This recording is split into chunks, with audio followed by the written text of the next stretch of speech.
is a fabulous fabric from the land of the five rivers.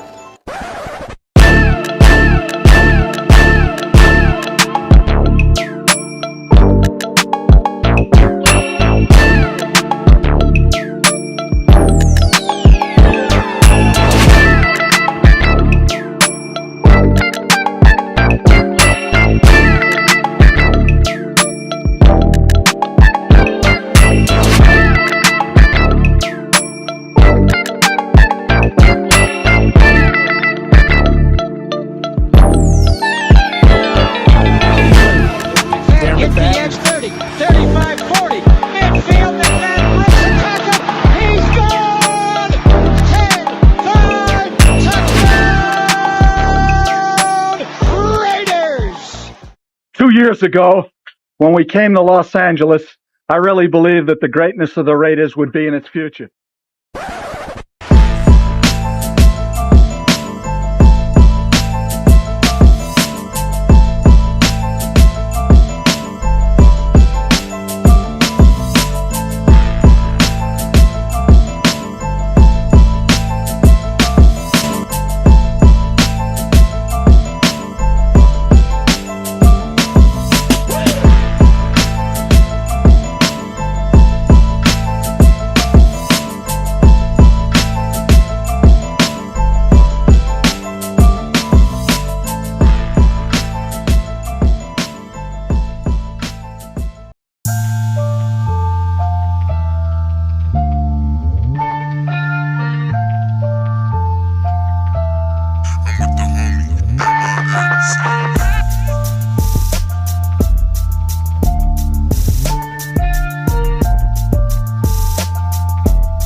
We back. Man, y'all already know what time it is. Oh, you didn't know? 50-50. Go. Welcome to the 50-50 Show with PharoahNFL and the Severe Raider, the realest show for Raider Nation. The perpetuation of the greatness of the Raiders to take a professional football team and give it a distinct characteristic that's different from all others. Make sure to clock in, like, comment, subscribe, and hit that notification bell. Raiders! Man, y'all already know what time it is, man. It's the 50-50 Show with myself, PharoahNFL, obviously, my guy, the Severe Raider, man. We're going live on both our channels, so make sure to clock in. Hit that like button, hit that subscribe button, hit that notification bell. We appreciate everybody pulling up. The night crew, man. We appreciate everybody pulling up. My G's in the building, man. What's good? Oh, let me get this right, man. Let me get my act together, man. Oh, we got my G's in the building, MG's in the building, Sacktown in the building, man. Appreciate you pulling up. Oh, the one and only.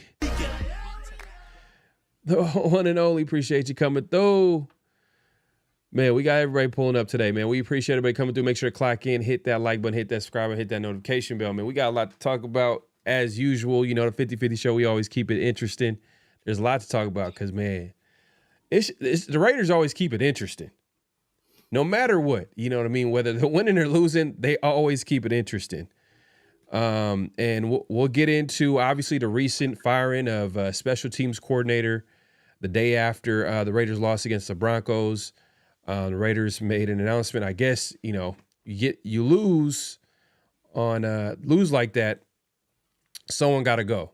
And you lose as much as the Raiders have been losing. Eventually, people are going to be treated as a scapegoat. And I'm not going to lie, special teams coordinator, he's probably the worst special teams coordinator the Raiders have had in a while. I'm trying to think, has there been anybody because special teams from a coverage standpoint, from a protection standpoint, from even like Carlson's missing field. I mean, Carlson, he's kind of been on a decline. Like he's been inconsistent for a while, but even Carlson's playing. I mean, the only guy that's kind of like beyond, he's been able to transcend everything around him is AJ Cole. Yeah, AJ exactly. Cole, you call him the best player on the team. Yeah, hey man, he's one of the best players, but I ain't gonna call him the best player. But that's just funny to say though. But also speaks to how good he is too. It's not a knock on him, but he is a punter at the end of the day. We got to keep it real, man. But it is what it is, man. That's the Raiders. That's where the Raiders' predicament is on their team right now. They need some talent. Because if you got to think about it, that means you need some talent. Exactly. You need some talent for sure, man. If we handing out Madden ratings, it's him, Brock, and Max. And he might edge both. He might edge both of them. Yeah. Hold on. Let me. Do you hear something in the background? Music in the background? Nah. Oh, okay. I guess it's on my end. All right. Cool. All right, man. But yeah, we're gonna talk about that. Obviously, JPJ officially heading to IR. I'm sure he's pretty much done for the season. I mean, I don't expect him to come back, but it's funny though, because I seen something on social media. I was like, man, I 100% agree with it. It's like, it's going to be funny that like these next, 8 games or so, and if there's any struggles with the offensive line, especially the interior, and they'd be like, oh, well, we had some injuries to JBJ. Well, hold up. I'm just waiting for that to happen because I just want to be like, you mean the same guy that you literally been saying that he needs to be in competition with a guy that we clearly know that he's better than?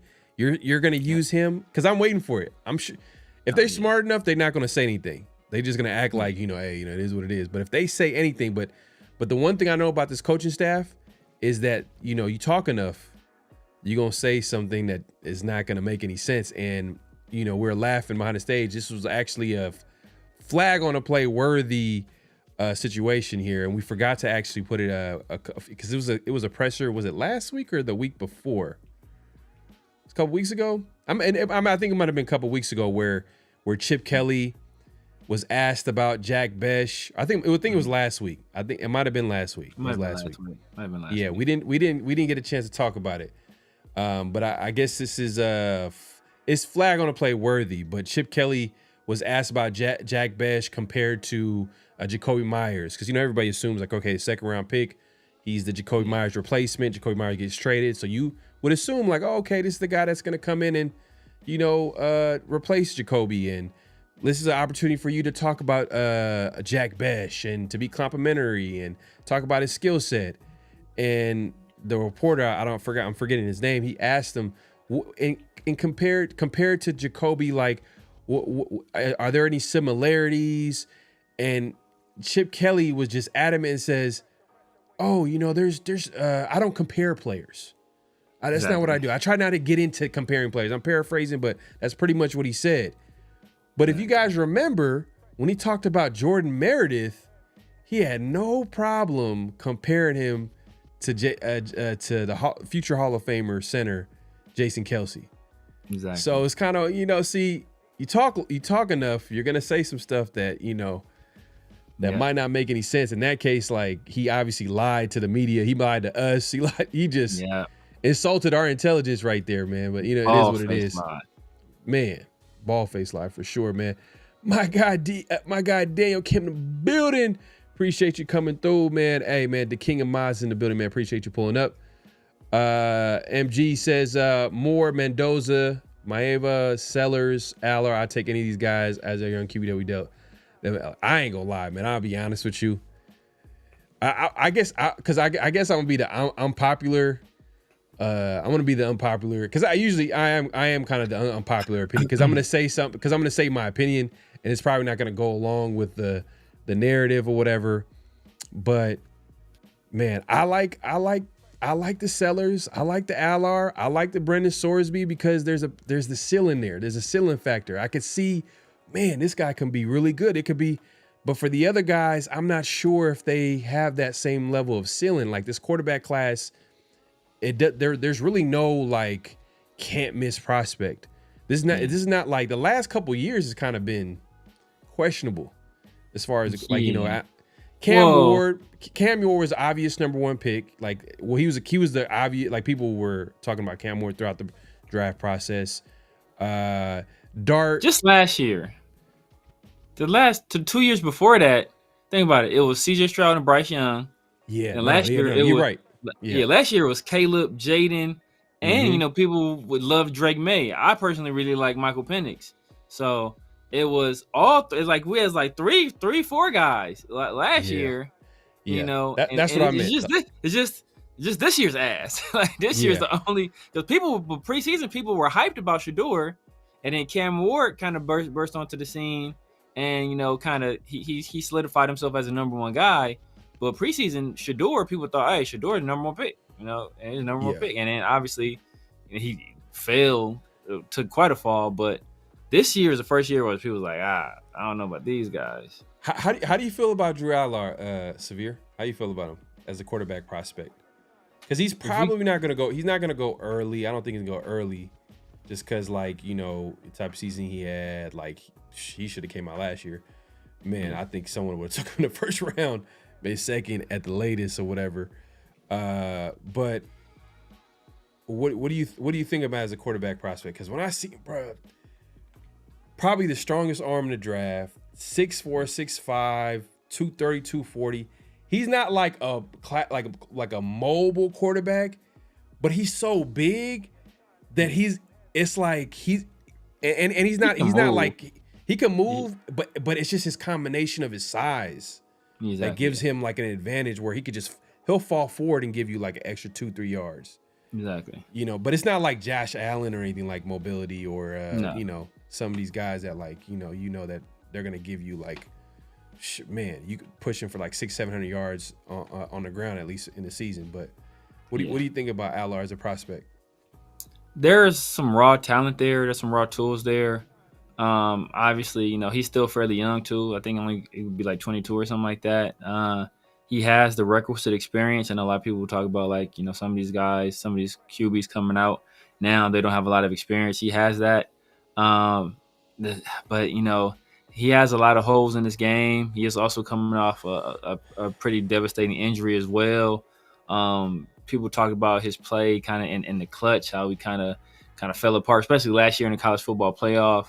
He just laid a humongous egg. So people are questioning him there. If you get him in the right round,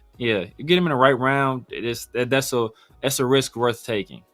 But if you have to draft him anywhere, even the third, kind of pushing it, that'll probably be about where he goes. But even the third for me, it's like I don't know if I want to. Third, it's like I do, but then it depends on. At that point, it's like who's on the board. What do you what need would you rather fill? If you at that point, if you want to take a chance on a high upside quarterback, I'd be comfortable with it. But I'd prefer the fourth. I mean, but who did he have on offense? I know he had Tyler Warren last year, but like his receivers, I don't know who the hell. Yeah, not that. Not Penn State receivers. If we talking about Ohio State, then we be like, oh, okay, yeah, he had everything he needed. But Penn State, like, Tyler Warren, number 44, was his guy. Like in college, like it was obvious he was his go-to guy. But I don't know. He's just one of those guys where I'm like, man, if you get him with the right OC, they believe in him, like that he got. But then a lot of people are big on Sellers, but some people think he's probably going to go back. I mean, even Allar, he should go back, but I don't think. We talked he's about out eligibility. He might be out of eligibility, but we talked to like Dante from East Coast Gridiron. I think he was saying like there might be like a loophole where if he really wanted to push the issue, especially because he got hurt and like he can get an extra year of eligibility with maybe because of injury or something like that. And if that's the case, I think that probably would be like a smart move. Maybe transfer to a good program. You know what I mean? Like if he transferred like to Indiana, if they wanted him, you know what I mean? Give him an opportunity because Mendoza leaving, obviously. So that would be like a smart move, because they got or Miami. Miami, I think he kind of lines up favorably with Carson Beck in terms of skill set. So Carson Beck he had a major resurgent year, but he's kind of having a little bit of a resurgence down there with Mario Cristobal. So it might be a situation where Drew Aller can do the same. And hey, bro, you Miami, you feel me? You're a young millionaire in Miami, bro. Like that's the life. Hold up, I gotta look this up real quick, man. Y'all be trolling. I'll be trolling in the chat, man. I gotta check this real quick. Hurry. Hell no. Don't play with me. Nah, bro. That's That's I think I see what you're talking about. Nah, bro. Impossible. That would have been all over. That would have been all over the place, bro. Man, that's you see, why do y'all play like that, man? That's karma, man. Why I don't even play stuff like that. Yeah. Man, I would have got a Google alert like a mug, like man. MGs, no, I feel you, man. You'll take anybody over Gino. Yeah, I know. Facts. What the hell? Oh yeah, I'm about to block you. That was a disturbing comment. What's up, fellas? Hey man, what's good, Hank? Man, appreciate you pulling up. Oh my God, Assassin Creed in the build. Hell not to draw that boy choking in a big game. Big pause. Okay. He did it. He blown ACL. That's what I'm saying. Like a later round option, possibly, but my guy. I've talked about it before. Shout out to my guy Ray. He put me on. Like we were looking at we started looking at quarterbacks early, and I'm sure you're the same. You've been looking at quarterbacks since. You've been looking at quarterbacks since. Man, for years. You've been looking at quarterbacks for years, man. I had like a little bit of okay, at least Junio could hold it down to 4 until we get our guy or whatever. But man, Sorsby was a guy where I'm like, okay, I can see it. It. If he gets with a good OC, I can see it. Brendan Sorsby. There's a few games left in the season. They play a big game against BYU, which is I think they're still undefeated. So that's a big game, good defensive team. So that would be that's another opportunity for him to play against some good competition. Yeah. But we'll see. You gotta make up for it. Yeah, that game. But I ain't gonna lie, bro. Like his team is his O-line is good though. His O-line is good, and I think their tight end might go maybe in the second, third round. That one wide receiver was clean. I don't remember his name. He had two bombs. He had the one touchdown. But the Sorsby threw it. I mean, that was a nice ass pass too. You couldn't throw it. The thing is though, they're running I think they were running a lot of man coverage. Oh, okay. I think they're so you know what I'm saying. Like if they're a team that runs a lot of man and they keep doing it, that's kind of disrespectful. They basically saying you ain't here to compete with us. Like they're not even I don't know. That's the way I look at it. I mean, but yeah, man, we'll see. We'll see how it looks like. I know your guy Dante Moore. I was watching a couple games. I seen the Mendoza game. Mendoza, he had a nice little fourth quarter. He threw another bad pick in the fourth though. I didn't like that. But he had a nice drive, man. Gus Johnson. I don't know. Were you watching that game? Gus Johnson. Yeah. Bro. Johnson is the best, bro.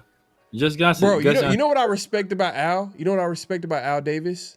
Like how he created the Raiders brand, and he crafted it in a way where he was very attention to detail. Even the people who commentated for the Raiders were clean. Bill King, he's known as one of the greatest play-by-play commentators. You know what I mean? Especially out here in the Bay Area with him, the A's, and Greg Papa. He's come on, man. Greg Papa is a monster. But Mark, come on, man. Get Gus Johnson. Throw the bag at Gus Johnson and get him for the Raiders, man. He should be the voice. I would watch every game, Raider game, if Gus Johnson, bro. He makes the way he just celebrates every like hello, like he's losing his voice. He's clean. But like, man, like the other day I posted, I don't know why this sticks in my mind. Like, I always remember this because it was week 1, and it was the Broncos versus the Bengals. And you remember when Brandon Stokely. Oh yeah. He catches exactly. him. He went crazy. Tip pass. He caught the tip pass. He went crazy. Yeah, but Gus Johnson is hands down, like he's probably the best. Like, you know, like he's better than all the. Like he's the equivalent. Like NBA, who's NBA is Marv Albert. You know what I mean? Like no regard for human life. Like he's kind of like his stylistically. But I don't know if he's still holding it down though. So I don't know if Marv Albert. I don't know if he's as. I think Gus Johnson is more animated than Marv Albert. Gus Johnson, he what he makes you feel like and he's slick too. He be having like let's get away from the cop speed. Like he's saying some cold. He got some cold lines, bro. Like when that touchdown that touchdown by the dude to get his foot in bounds, that was clean. That was clean. But when he scored that touchdown, the game-winning touchdown, he said, what he said? What did he say? Heisman, just give him the Heisman. Like he was screaming. Just hand it to him. Unbelievable. Bro, that shit was hella funny, man. He's funny though. Like if you just really listen to what he's saying, he's funny, man. But yeah, man, that's the one thing I'm like, man, like Mark, how did he like this? The play-by-play is not a rate. Like it's not. We had like no. We should have known Mark was tripping when he hired old. That was the old ass dude he hired. He's a legend though. What's the dude we hired? The old ass man. Goddamn. When we moved to Vegas. Salute, man. All the way from Japan, man. Appreciate you coming through. Even though you're a Steelers fan, sadly, but you know. Exactly. Y'all doing better than this right now. But hey, man, appreciate you coming through and watching the show, man. All the way from Japan was good. Are you a Penn State fan? Okay. Let us know. Let us know about Drew Aller, man, in the comments, man. Let us know what you think about it, man. I'm sure you're gonna keep it real. You're not gonna be biased over here. Appreciate your service as well, man, as always. There you go. So I'm crying. Geno signing was the worst. What were you about to say though? I think I cut you off. My bad. I forgot who was the old dude we signed to do the. Damn, I keep forgetting his name. The old ass man we had calling it. Oh, there you go. Brent Musburger. Old as hell. Yeah, he was just old, man. He was just old. Oh, he was a legend. He a legend. I ain't taking nothing away from him. He a legend. Bro, he's old. He passed the prime, bro. He's past the prime. He's been. What was his thing was because you know like if you know like the play-by-play guys. Like when they're like constantly like when they constantly do a certain team, like they have like a signature, and his signature was jackpot, baby. That's what exactly. Yeah, but it was just like like I don't know, man. You know, and obviously we know what Greg Papa was like touchdown, right? You know, yeah, man. But I think exactly. It's like Mike Brand is bang. Yep. Mike Breen is cold, bro. That's probably my favorite. Mike Breen, and then you know when what's his name was part of the part of the team, Mark Jackson. Yeah. Mama, there goes that man. Like he always just say that, you know. Hand down, man down. Bro, they need to bring him back, man. That's crazy. Like that. I was so surprised, but that was you know what that told me? That was like a sign of the times right there. Yeah. Because like it wasn't about like the personality, it was more so like, do you have like a social media following? Yeah. You know what I mean? Like, do you have a presence? Like, you have a big presence. Like, and I'm sure they probably wanted to go younger and all that type of stuff. But it's just like kind of, I don't know how you feel about it. But it just felt like it was just like Mark. I don't know. Mark Jackson is him and Van Gundy used to crack me up. They used to crack me up all the time, bro. Man. Just clean. Yeah. It's just it's like the chemistry there is. I think Mark Jackson used to play for Van Gundy, so they had stories and they just had like the natural. Just it was clean, bro. Bro, I'm not gonna lie, man. Like when we get our quarterback, hopefully we get our quarterback in this draft, man. Gus Johnson, he got to do a couple games. I know he's signed out. He's everybody knows that he's probably like the best, arguably the best. So I think he's like signed on to like either Fox or CBS. I think it's Fox. I thought it was Fox. Yeah, I think he was with CBS for a while. Then I think that's, he doesn't just do college. He does college. He doesn't just do college football. I think he does college basketball too. That I've seen in the past. I don't know. I'm not sure if he's strictly doing only football. But man, the Raiders need to make that move, man. Like, that's the one thing I respect that Al. Like, his attention to detail with the brand. Like, he made sure like he had to get the voice right for the team. But it is what it is, man. I guess that's just me, like, kind of like nitpicking a little bit. But that's probably gonna be the vibe of the show. We're gonna be nitpicking this team because when you 2-7, that's what it is, man. We're not gonna hold back. Jake says Raiders need to put Jackson Powers back at center again. Well, he's in IR right now, so they can't put him anywhere. I know exactly. He's done.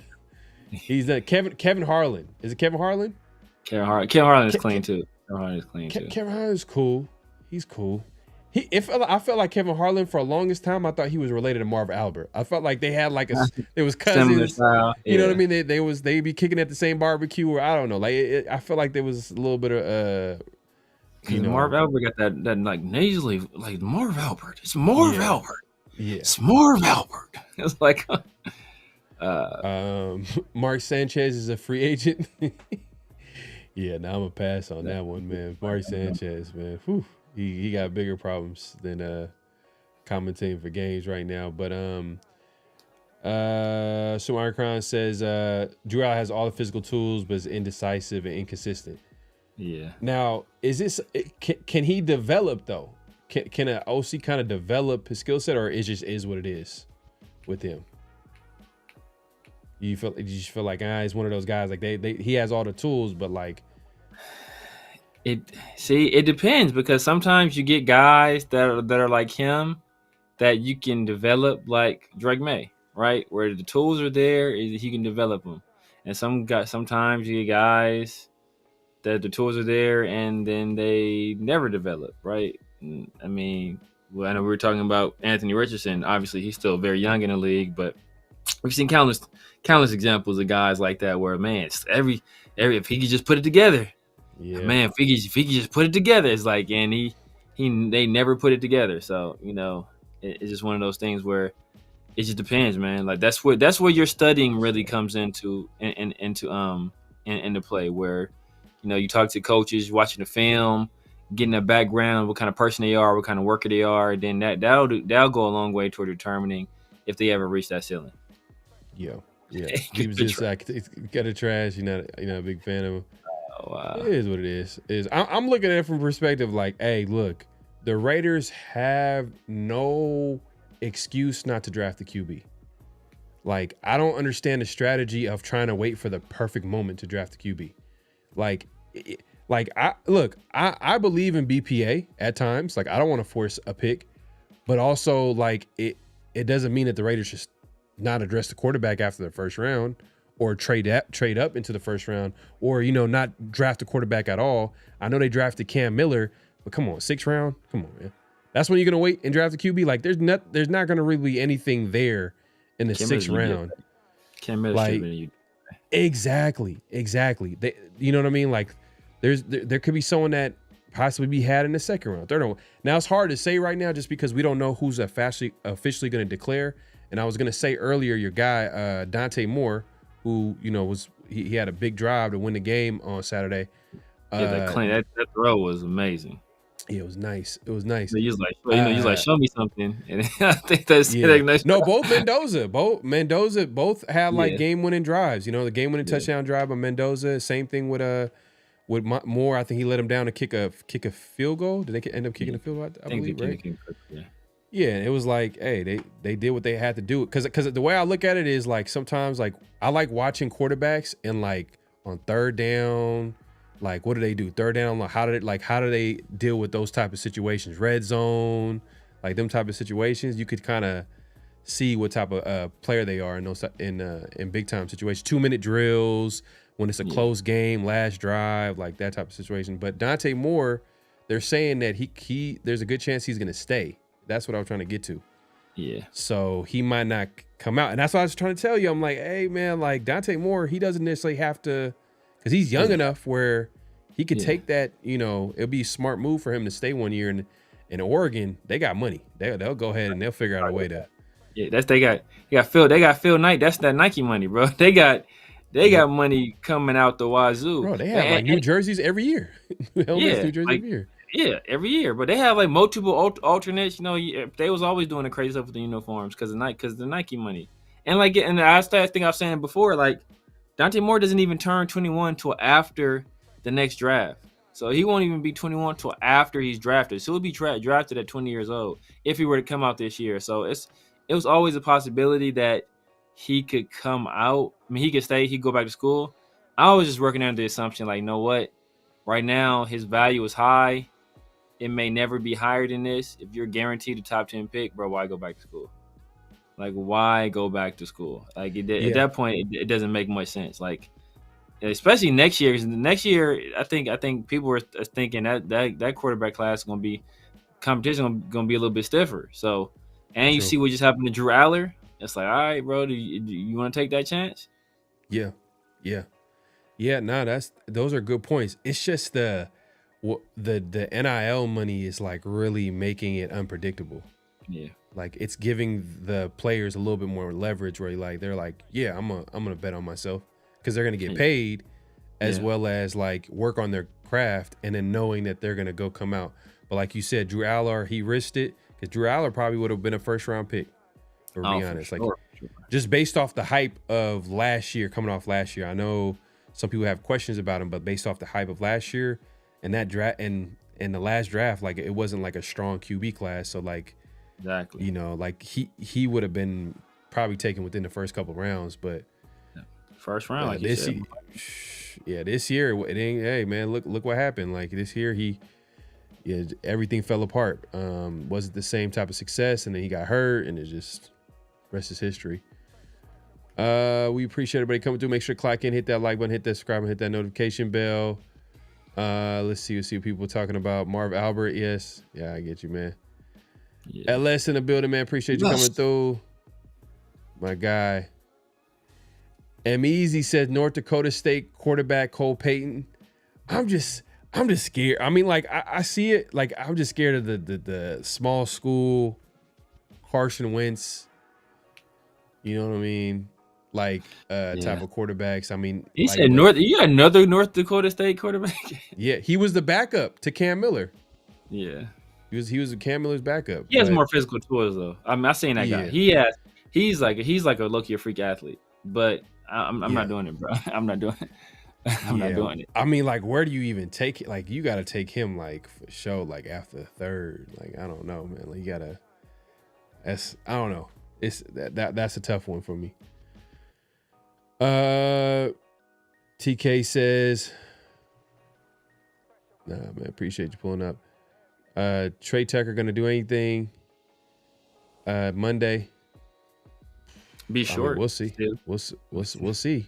We'll see. I mean, right now – Gino wants to throw to his boy Lockett like every other play, so I don't know. That's going to be cutting into a lot of people's because that's the one thing that we didn't talk about last week was Brock Bowers getting one catch for 31 yards. Like I understand like defenses are going to like probably put a lot of attention on him, but like I believe he only had like 2 targets, 1 or 2 targets. 3 targets. Yeah, that shouldn't happen. Yeah, he was second in targets. I think Tyler Lockett had 4, Michael Mayer had 4, he had 3. When he's clearly the best player on offense. Like you got to give him looks, and part of that is on Gino too. You know what I mean? Part of that's a big part on Gino. Right? You probably put the blame on Chip Kelly there too, but like, bro, like he. Yeah. Oh man! Before we talk about Trey Tucker, we we gotta figure out we gotta get the ball to Bowers, number 1. Yeah. I mean, you gotta throw it. I mean, that's part of it. You gotta like when the player's open, you gotta get him the ball. And so we just saw it a week prior, like he had thrown it like 12 targets, 3 touchdowns, like so it's like what changed? What changed? Salute to my guy Machiavelli24. If you haven't already, make sure to subscribe to my guy. Head over to Machiavelli24 on YouTube. Definitely check him out. Black Team Broadcast Weekly, man. Definitely check him out and subscribe to my guy. Man, but oh, my bad, LS. I didn't even see the super chat. My guy, man, appreciate the super chat, man. Appreciate you supporting the show. If I'm a college QB, ain't no way I'm coming out of the Raiders, Jets, Browns are in the top 5. I'll take my chances. And I hear you, but like at the end of the day, that's the reality of the situation when teams are picking early for the most part. You're gonna go to a bad team. Yeah. It's just which one do you want to go to? You want to go to the Jets? You want to go to the Browns? You want to go to the Raiders? Which historically speaking, it's not. It's don't. like you don't want to go to those teams. You don't want to go to those teams for sure. But it's that's the reality, man. Like, I mean, the Jets. Chad Pennington is that like the last time they've had a good quarterback that they drafted? Yes.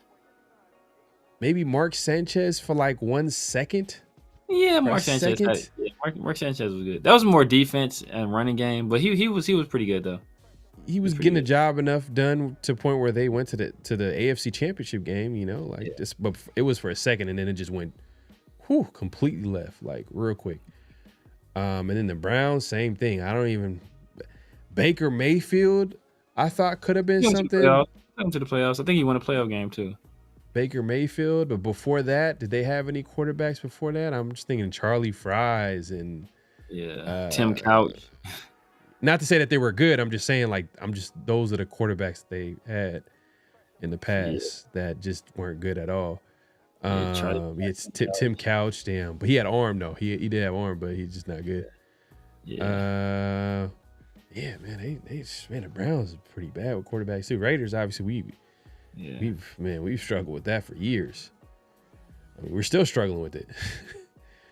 I mean, Derek Carr was like, I'm not gonna lie, Derek Carr is probably outside of Rich Gannon was one of the best quarterbacks the Raiders had, like for a long time. To be honest with you, for sure, he's one of the best. We had a brief glimpse of Jason Campbell, but I don't even think he's ever put up the numbers that Derek Carr put up. It's a different league, obviously, different offense, but he was solid. It's almost like he was kind of perfect to what Hugh Jackson wanted to do on offense. Like he ran that system because without a number one receiver, without like a really dominant receiving option, to be honest with you, but that's really, would you say that's kind of like, that's yesteryear? Like that's like kind of old school. Like that's kind of, it's because it's night and day to how that team is and how the NFL is now. Like you can't fill the roster like that on offense. No, I mean, if you're the Bills, you can't. The Bills got the Bills similar. They're similar offense to the Raiders in that they have like a really good tight end. Yeah. And then receivers is kind of like, you know what I mean? Like they got a slot guy. They got a slot. Yeah. They got Khalil Shakir. Yeah. I mean, the difference is that they got a running back too. They got Cook. Yes, Cook is. And then Josh Allen is. Josh Allen is Josh Allen. He creates his own offense. You know what I'm saying? So that's what they got. But yeah, let's see here. I'm taking my chance, and damn, I don't know. Man. I wouldn't blame you. Man, I hope someone. I feel like there's gonna be at least like one or two. There's gonna be a couple of guys that, because even the Sorsby got it out. Like he could easily go back too. He can go back. He's go back. He got to come out, bro. He can't. He got to come out. He's I think is he? I don't think he's old. He's old. I thought he was older. I thought y'all was telling me. He's a sophomore. I think he's a junior or sophomore right now. Junior or sophomore. I thought he was older. I thought he was like 23 years old or something like that. What do you think of the Ohio State quarterback? I don't think he's coming out, but what do you think of him? I haven't really watched him, to be honest with you. Oh, okay. I ain't really watched. I mean, I've seen some highlights of, and really the only time I watch it is see what Carnell Tate is doing, basically. But their offense, I really don't watch the offense. I've been watching more more Arvell Reese. I'm about to start watching Caleb Downs more to kind of see. He's 21. Scoresby? Yep. Okay, I thought he was over. I'm thinking about somebody else then. I don't know who I'm thinking about then. Maybe it's Simpson. Is Simpson older? Yeah, Simpson's older. Okay, Simpson's maybe it's Simpson. Simpson is going to turn 20. I think he turns 24 or 23 in December. Okay. That's who it is then. Yeah. So Ty Simpson almost like he kind of has to come out. And it's like, he doesn't have to. Like from eligibility standpoint, like he could easily come back. But it's just like then from an age standpoint, and then like his stock right now, he can go like in the top 3 for sure. Yeah.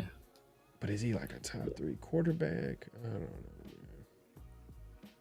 know. Well, he's 22. He's 22, so he's gonna turn 23.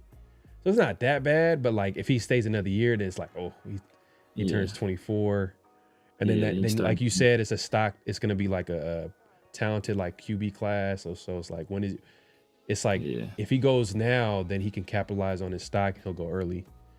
Yeah. But like you said, the NIL money, man, it kind of changed everything. Where they're like, you know what? Hey, I have no problem going in the latter half of the first round. You know what I mean? Because I probably might I don't have to go to the Raiders, Browns, or Jets. We're being honest. Facts. That's true. that could earn them some more money in and of itself. Yeah, no facts. Taj, man, appreciate the super chat. He says, I'm a Cowboys fan, and I must say this is a get-right game for the Raiders offense. Dallas defense will make offense look elite. Yeah, that's what I'm hoping. Montage. I'm hoping, like, because it's hard watching Raider games right now because offensively, like, it's just hit or miss. But you guys did add the D tackle from the Jets, so yeah. You know, that might be a problem with the Raiders offensive line, kind of hurt right now, especially in the interior with Jackson Powers Johnson out. And then we got like, is Dylan Parham, is he in the doghouse? Is he hurt? Like what's going on with him? I think they said he was hurt. And he'll be returning this week. Man, yeah. You know, whatever that means. But competition. Yeah, you know, Pete likes to talk about competing, right? So exactly. But yeah, like that, it's really not a good matchup though for the Raiders offensive line right now because the interior is kind of beat up, and then you got like the strength. Kenny Clark and Quentin Williams. Man, the Raiders are trying to run the ball, so I don't even know, can they run? I don't even think running ball might be a tough ask, especially with everybody hurt right now on the offensive line, and then you got like those two guys up in the middle. But we'll see, man. We'll see, because man, I'm not gonna lie. The bigger matchup is probably the wide receivers that the Cowboys have. Oh yeah, against our corners. Oh my god, yeah. I didn't even want to. And I know Kelly gonna be hyped up though. Kelly coming off two interception game, man. He gonna be hyped. He gonna be hyped, man. He got 2 interceptions last week, man. Come on, man. You know, put some respect in that man's name. How many Raider corners have got 2 interceptions in one game, Pharaoh? How many? Hey man, he was I'm not gonna lie. They weren't quality interceptions, you know. but I can see Pete being like, oh man, like that's playmaker. He's a playmaker. You know, he's able to capitalize on his interceptions. But you know, they asked Pete about it. He's like, yeah, that's what he does. He's around the ball. One of those passes, he had to make a great adjustment on. I was like, Pete, you know, shut your ass up, bro. Look. For me, man, for anybody watching, man, right now at this point, it's all about draft positioning for the Raiders. And then I want to see the young players play, hopefully get better, and show some potential. That's where I'm at right now. That's what every week until the end of the season. Yep. That's what it is. Do I think the Raiders are going to beat the Cowboys? No, they're not. I don't think so. Like, defensively, I feel like the Cowboys can definitely expose the Raiders defense. Just because Dak Prescott is probably playing his best ball in a while. And then obviously they got weapons that can expose the Raiders talent in the secondary. It's just not a good matchup. And then also offensively, like, man, we could talk about the Cowboys defense, but I can't say for a fact with confidence that the Raiders offense could take advantage of any weakness on the Raiders on the Cowboys defense. I can't say it. I can't say it for sure. Like, I don't know what to expect from Geno. I don't know what expects. I don't know what's gonna happen. Like, it's just hard to predict with this team. So, but we'll see. We'll be watching. We'll definitely be there to watch, man. Man, appreciate you appreciate the super chat once again, man. Facts. I would say go Cowboys, but I can't do it, man. I'd be lying. I'll be lying to you, myself, and everybody watching. Yeah, that's the thing I hate the most, man. Yeah, see, but that's the thing though. Is like, you think about the Bucs. The Bucs were one of the better run defenses in the league, and we see what the Patriots were able to do against them. So I think, if you with the right game plan, obviously the right players, the right play calling, you can make some headway. It just takes a combination of all three of those things, and I don't think we have any of them, to be honest with you. I don't think we have any. No, facts. But yeah, hey, so going back to we kind of went on like a little tangent a little bit, but the Raiders fired special teams coordinator the other day, or not even the other day, last week, Tom McMahon, and he was a guy that like the Raider Pete Carroll inherited. So he was a Josh McDaniels. Like, that's how long he's been around too. Like, it's crazy. Yeah. He's been around he's been around since Josh McDaniels. So he's been here like 3-4 years. Yes, but that's the thing though. It's like you make it sounds when you say, man, he's been around since Josh McDaniels. It make it sound like it's a long time, bro. It's not that long, bro. We just going through coaches like hella fast. Like, it's only 3 years ago, bro. Yes, three coaching staffs, but that's like crazy, man. Like to have like what? That's 3 coaches in 3 years, man. That's wild. Exactly. That's wild. If you want to go back even more, like, man, 5 coaches in 4 years. Yeah. You know, from John Gruden, Bisaccia, and then yes, it's crazy. But yeah, I mean, someone had to take the fall, I guess, after another terrible loss. Special teams once again was bad, so someone had to take the scapegoat this week. So it was it's McMahon. Were you surprised by it? Like, just happening right now? Like, I seen something too, by the way. I forgot to pull it up, but shout out to Josh DeBow. He put up like a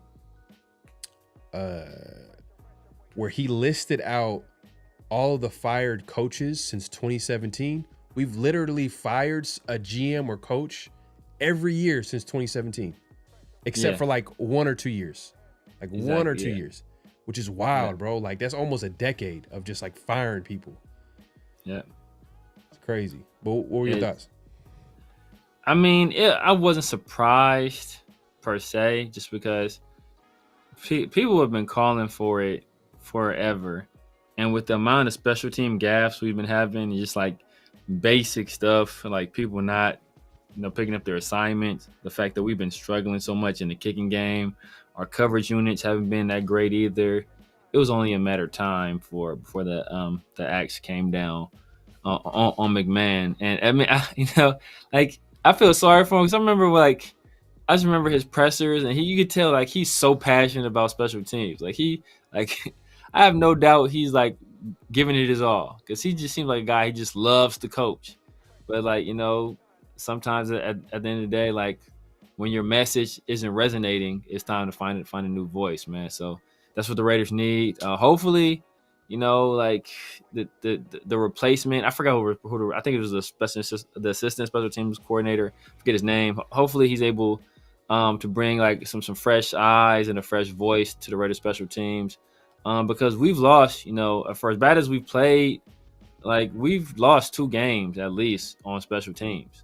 So, like 3, really. I mean, really think about it, 3. So, like, it's 3 losses right there that directly attributed to special teams. So we got the Bears, the Broncos.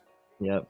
And then the Jags, the missed extra point. Yeah. That was, man, bro, Carlson, man. You heard about they bringing a kicker in.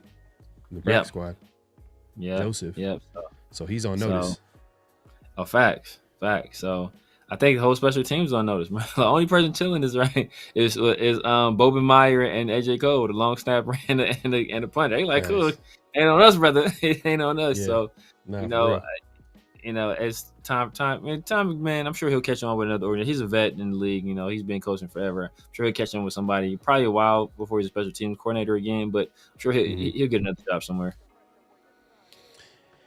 Yeah, it's just is what it is, man. Like if special teams is like costing the team games and like it's not getting any better, like, and the Raiders obviously losing games, like, and it was a guy that he inherited. It's not like he hired his own coach. He has no connection to him. He's not going to give him a lot of grace, so he's just going to go ahead and like make that replacement. But we've seen other situations in the NFL where like even if it was a guy that they hired, they'll still get rid of him, especially if it's like like they're losing games because of special teams, like.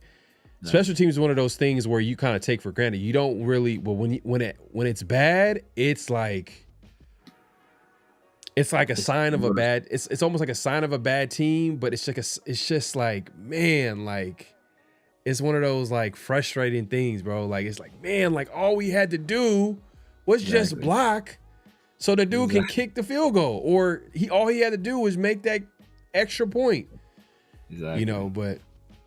But yeah, man, like you said, Tom McMahon, he's fired, but then also like, Carlson is on notice, and he's a free agent after the season. Would you bring him back? You still bring him back? Carlson, no. It's like when a kicker starts to get the yips, it's time for a change of scenery. It's time for a change of scenery. Like I think forgot what team it was. There's a team out there that's going through 3 kickers already this year. Like they're on their 3rd kicker. Like they're like, yo, bro. As soon as you start missing kicks, bro, get your ass out of here. It's like I'm gonna get you up. I ain't give you a second chance, bro. You had your opportunity and you messed it up. I'm getting you gone. And sometimes it's how is it the Colts? I can't remember who it is, but it's a team that's already on their 3rd kicker. Like sometimes, or maybe the Falcons. But once you start missing kicks, you gotta go. Yeah, I agree. And especially because with all these, you see all these kickers around the league, man, they're kicking like 70-yard field goals like it's nothing. And we're like nervous when Carlson kicks a 40-yard field goal. We're like, is he gonna make it? Like, is there a possibility that he? Like, oh man, like we don't know for sure if he's gonna make it or not. It is what it is, man. Exactly. We appreciate everybody coming through. Make sure to clock in, hit that like button, hit that subscribe button, hit that notification bell. All right. But yeah, what do we have? Let's see here, man. Let me hit up the chat real quick. Yes, sir. Coverage has been terrible. Trash. Yeah, man, it's been trash. Alec, that's not gonna happen. Bro, you already know that's not happening, bro. That's gonna happen. Brandon Carroll's gonna retire. Once Pete Carroll, let's put it that way. Once Pete Carroll retires, Brandon Carroll's gonna like, you know what? I'm gonna call it quits. I did all I needed to do in my young NFL career. No, I'm just playing. But just be honest. Like if Pete Carroll leaves, then yeah, obviously the entire coaching staff most likely is gonna leave. But yeah, he's not gonna get fired. That'd be crazy. That'd be crazy.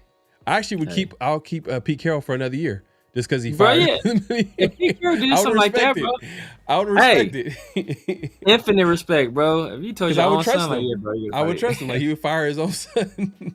He's like, hey, you ain't getting the job done, son. I can't.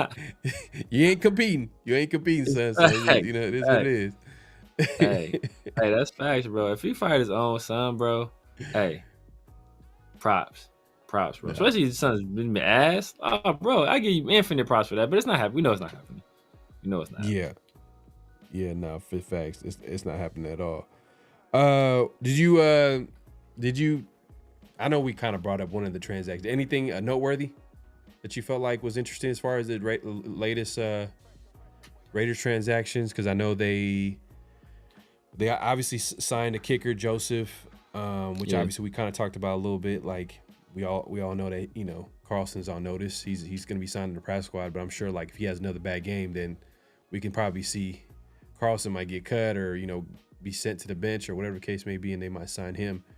But is there anybody, Jamie Davis? Jamie Davis. Yeah, Jamie Davis got elevated, I think, from the practice squad. They moved him to the 53-man roster, which is interesting.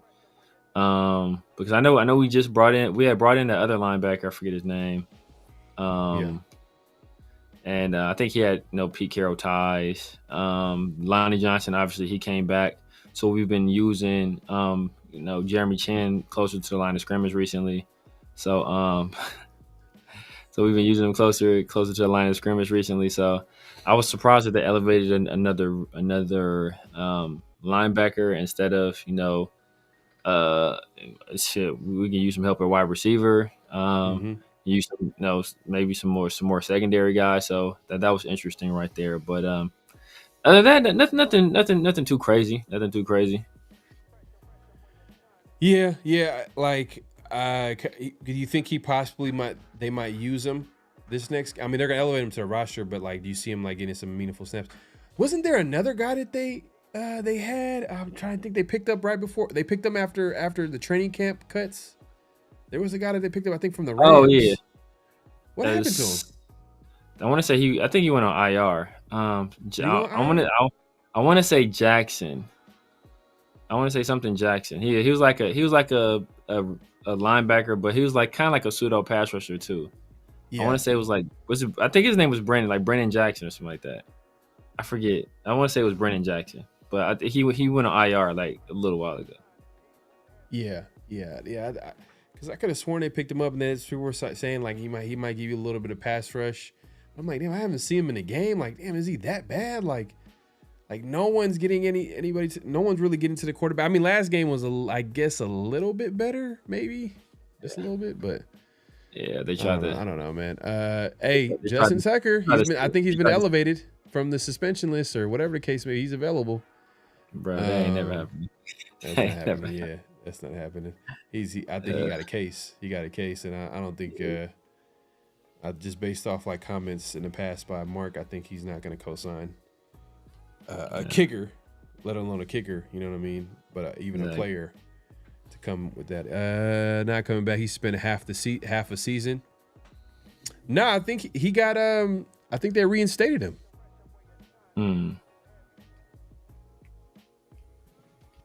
Oh, hold up. Let me. I retweeted. I think I retweeted something here. Let me double check here.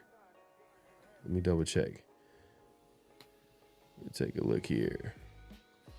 I think Ravens cut him, or was he on a commissioner's exempt list? So let me. I'll read it right here. Boom, boom, boom, boom.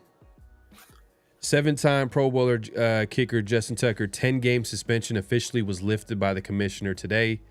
Released by the Ravens in May, Tucker remains eligible to sign with any team. So yeah, he could sign with any team. But like I said, man, I don't think the Raiders would do it just based off Mark's comments in the past about I think the situation that he's currently in. It's like it's some weird situation with some I don't know like. There's some weird stuff going on with Justin Tucker.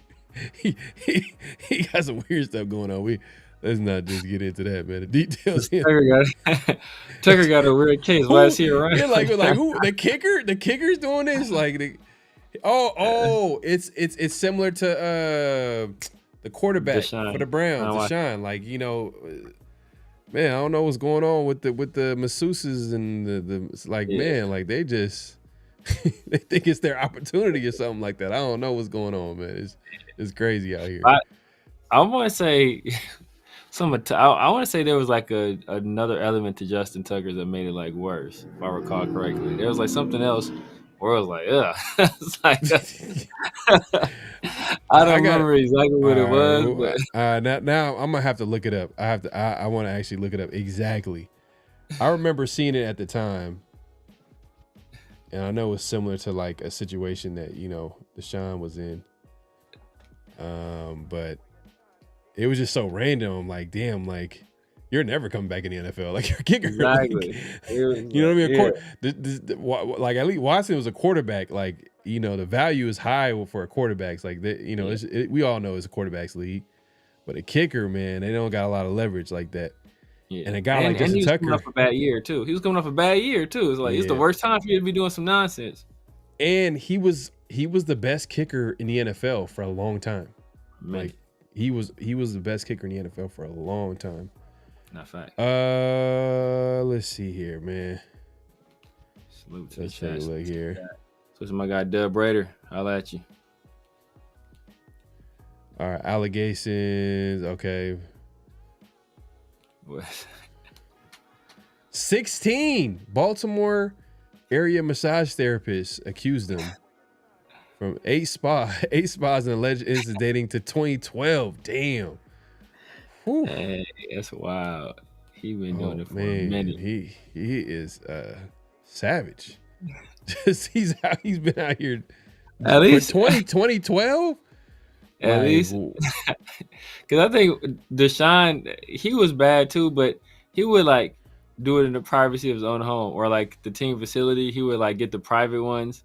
He ain't going to like the local to the local spot. Like the city of Baltimore, like it's the city of Baltimore. Like he damn, like his.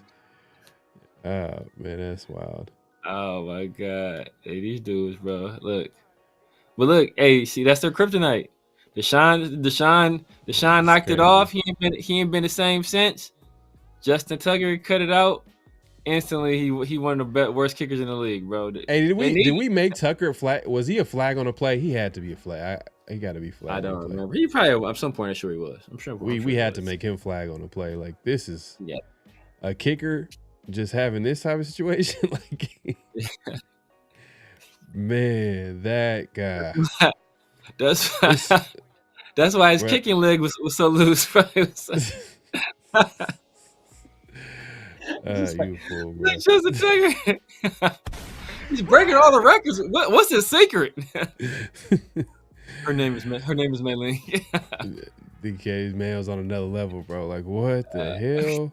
This is crazy. And then, I'm reading more of an overview of the situation. You know how there's some articles where they go in like every little detail. I don't want to go in every little detail, but man, wow, bro, that is crazy. It is what it is, man. But we appreciate everybody coming through. Make sure to click in, hit that like button, hit that subscribe, and hit that notification bell. Also, JPJ heads to IR. So I mean, we kind of mentioned it a little bit earlier. Kind of went past it a little bit, but that is kind of something significant, just because like. It's gonna make it harder to watch these games because that was literally the Raiders' best offensive lineman with Colt Miller out, and now it's like you got Forsythe, Will Putnam, Meredith, Kappa, and Glaze.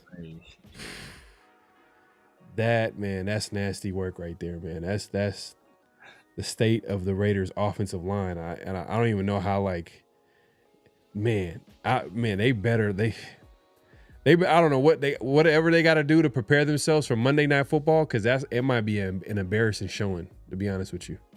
Yeah, man. They got to play Caleb at some point, man. They got to play Caleb at some point. Damn. And we play the Browns too. Myles Garrett. Myles Garrett. He's just gonna go eeny like he's gonna be like which I should go right here. Let's go Forsythe here. Oh no, let's go to Glaze. Let's go to Will Putnam. Like they're gonna move him around. He might have 10 sacks. Yeah, you think about it like this: we play the Giants with Abdul Carter and Kayvon Thibodeau and Dexter Lawrence. Damn. Now, that's what we was talking about earlier, LS. If I hear that thrashed old man make the excuse of JJ going down when all he's done is that's been the conversation today around Raider Nation, man. It's like, man, it's crazy. Like if the Raiders continue to struggle in the offensive line and he starts talking about the injuries, mentions JPJ and like that's crazy. Lockheed Tassi, might as well, huh? Throw him in there. Hey, at this point, bro, might as well. It might as well. I don't see no reason not to. Might as well get him some snaps. Yeah, we do play Chris Jones again too. and the thing is, like, even when the Raiders are healthy, Chris Jones is a problem. So destroying us, bro. Yeah. I don't see JPJ coming back. I mean, he's gonna be on IR until the end. Yeah, not this year. I mean, but I don't even think Colt Miller's coming back. To be honest with you, why would he come this back? year? Yeah, why? Like, he's recovering from like a crack in his ankle and high ankle sprain. It's like, this season's already over. It's like, may just focus 100% on recovery and just call it a day, man. Yeah, might as well. Yeah. But let's get into let's get into, it's that time, man. It's that time, man. It's flag on the play. Personal foul, 69, offense. He was giving them the business. So we got this week, man. Flag on the play, man. Flag on the play. And obviously, we know that Tom Brady is minority owner of the Raiders. And early in the year, we had the report about, Tom Brady being in the booth with the headset on.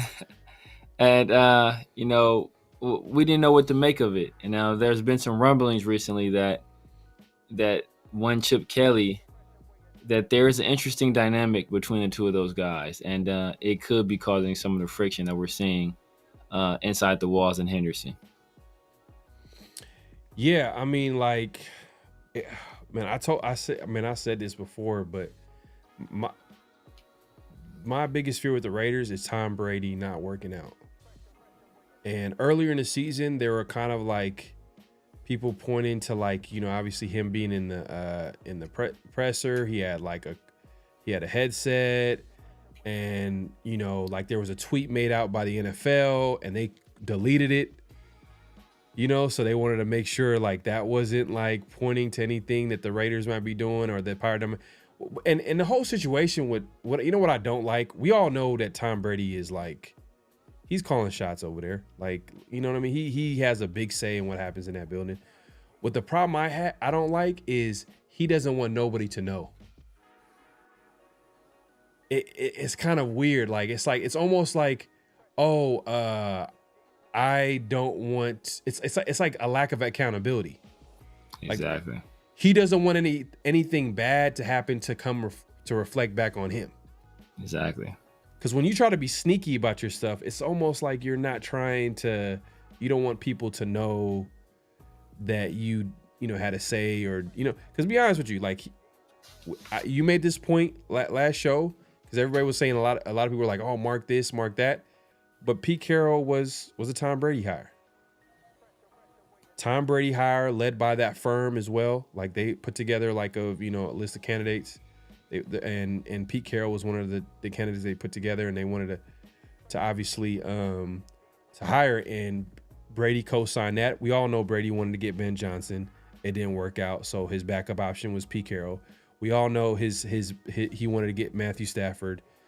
But it didn't work out, but I'm hoping that like he learns from that and like he understands like, all right, Raiders don't have any leverage. Just because you're Tom Brady doesn't mean that people are going to like, oh my God, you're Tom Brady. A 35-year-old Stafford is just going to sign his life away to the Raiders with nobody blocking for him, no weapons outside of Brock Bowers. Like, come on, bro. He's not going to leave Sean McVay. Come on. Like, oh God. And Puka Nacua. Looking back at it, it was just like we at the time we were kind of questioning like, damn, he's gonna leave Sean McVay, like. But like Ben Johnson did the Raiders, I should say. He used the Raiders. He used the Raiders as leverage to get his contract with the Bears, and then Matthew Stafford. The reason why he was possibly available was because there was a little bit of a contract dispute with the Rams. Yeah. And then, one thing led to another. I think, he sat down and talked to McVay. They hashed it out. They did something with his contract. Everything is good to go. Like, and that's all it took. I'm sure. And I think he was out of guaranteed money. So I think they just like took care of him with some guarantees or something like that. Right.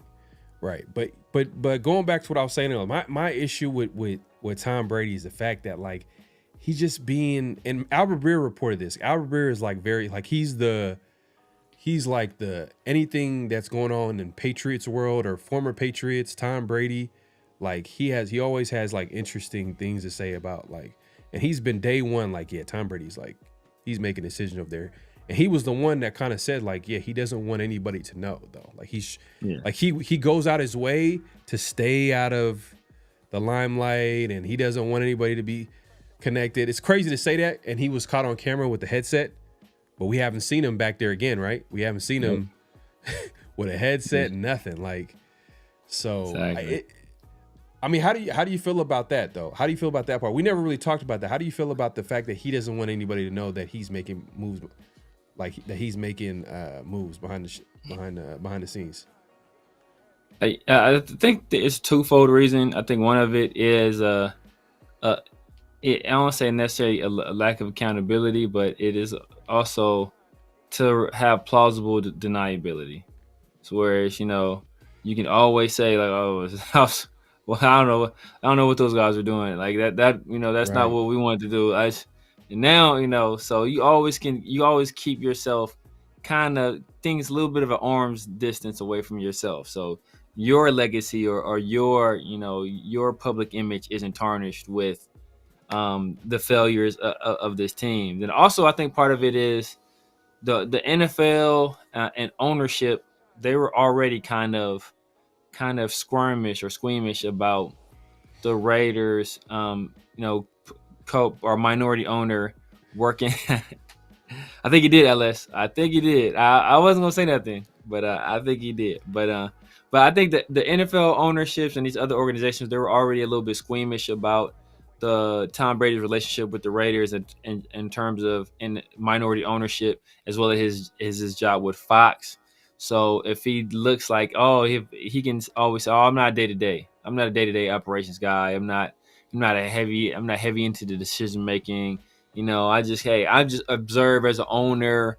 I make suggestions as an owner, not necessarily as a person that's working in operations or a person that's working in football operations, right? So yeah. I think he tried to keep the appearance of that buffer there as to not cause any conflict with the NFL and his job with Fox. But, you know, they reported that he's taking secret flights to Vegas, flights to Vegas to have meetings. It's like, come on, bro. Like Mark Day, like for as savvy as Tom Brady was, Mark Davis was like, yeah, Tom Brady's doing everything.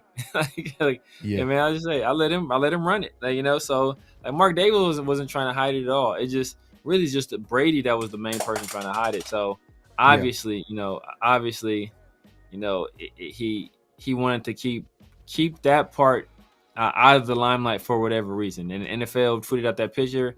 You know, he used whatever pull and leverage he had. You know, I'm sure he made some calls. Probably might have made a call to Goodell himself. Like, yo, man, I need this picture down. Like, you can't do this. This is harmful for me and for you guys. So, you know, so people already have, you know, they already have their thoughts about the NFL being fixed and rigged. And you got this picture of me in the booth with a headset on.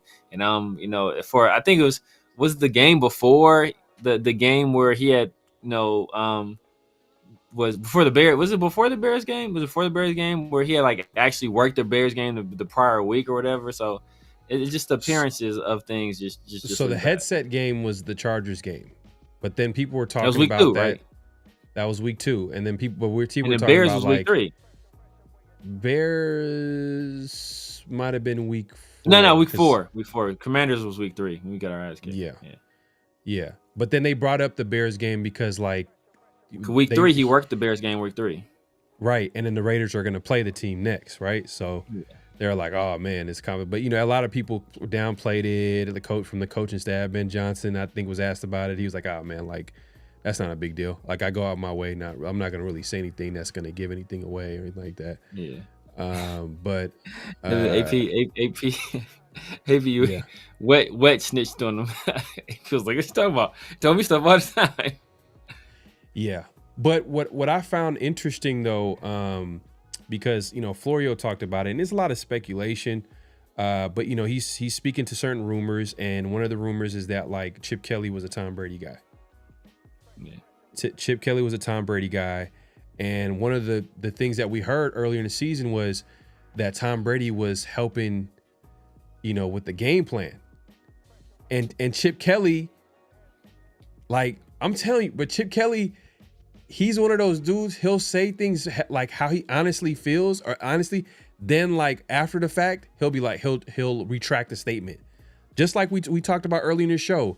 He said he compared Meredith to Jason Kelce, and then and had no problem doing it. And then like fast forward, they start asking about Jack Besh and like, is there any similarities to Jacoby Myers, since he's gonna basically technically be like a replacement there. And he's all like, oh, I'm not into comparing players.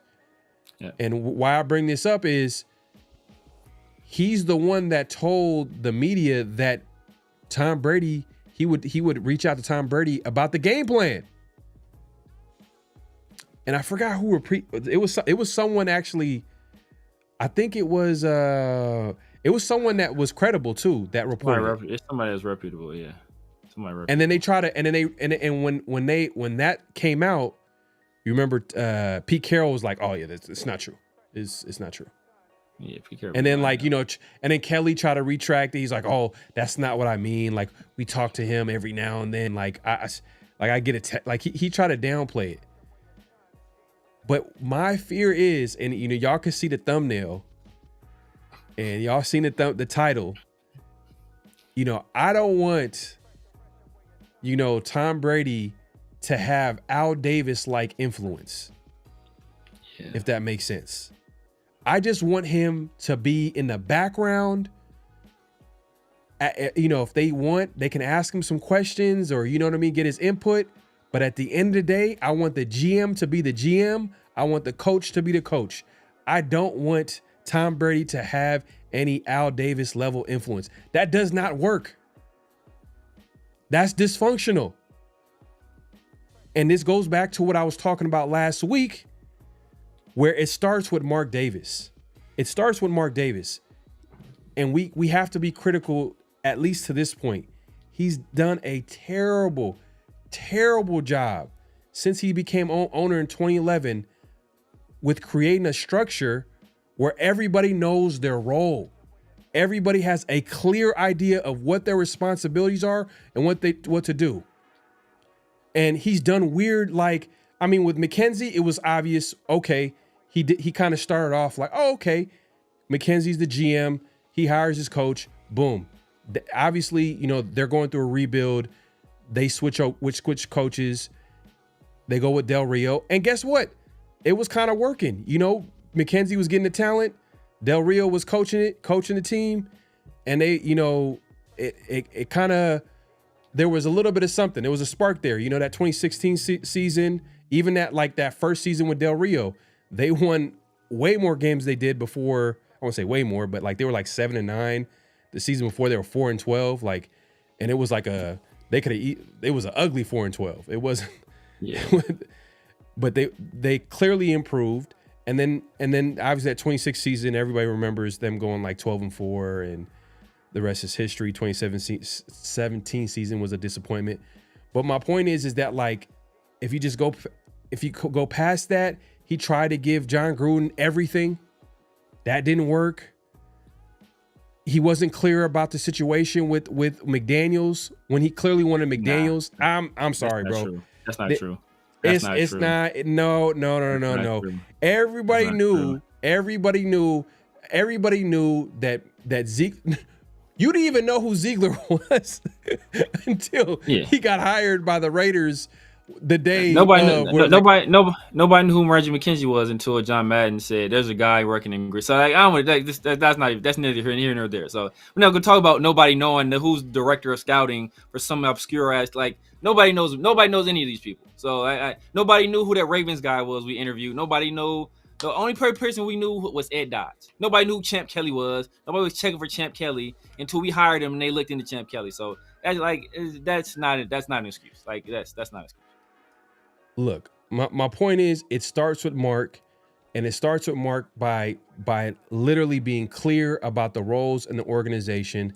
And I I was on the the Raiders will never be good until they sell the team. I was on that hype a few years ago. I was a little bit on it until he had an interview, and I always bring this up to you. I say, until he had an interview where he was like, I need to get a football guy. I know that I don't know football. I'm paraphrasing here, but he had an interview where he pretty much said we need to get like some type of president of football operations type of guy that's a buffer between him and the coach and the GM. And I'm like, whew, hey, man, I love that. That's cool. That sounds like structure. But no one was ever hired. And then fast forward, Tom Brady, gets a piece of the Raiders, and then he sits down and has an interview, multiple interviews, including the most recent one this season with Brady Davis, where he pretty much says, like, this was the plan all along. This is my plan. It was to get Tom Brady in the building and him run the football side of things. Yeah. And then we look at, like, and I'm not saying, look, hey, hopefully Tom Brady just plays that, like, hey, like, when y'all need me as a resource, I'll be there. When there's a big decision there, we can talk about it. But when that moment, I remember that moment, and we've seen his coaching staff lie and lie and lie, where they retract their statement. They're trying to, like, dance around the question. Like, so that was a real situation where Chip Kelly clearly told, I'm trying to remember the name. I think he works with ESPN now. He used to be with NFL Network. I'm trying to think of his name. Peter Schrager? It might have been Peter Schrager. He was the one that had that little disagreement with Ryan Clark. Yeah. Yeah. So he's the one that he was saying that he spoke to Chip Kelly, and Chip Kelly was able to relay that to him and say that, Tom Brady is someone that I can call up and, talk about the game plan and what we're going through and things like that. So everybody was like, huh? Like, what? And then Pete Carroll the next day had to clean it up. And then that week they asked Chip Kelly. He cleaned it up a little bit more. But it's just, we all know what it is. Like, oh, okay.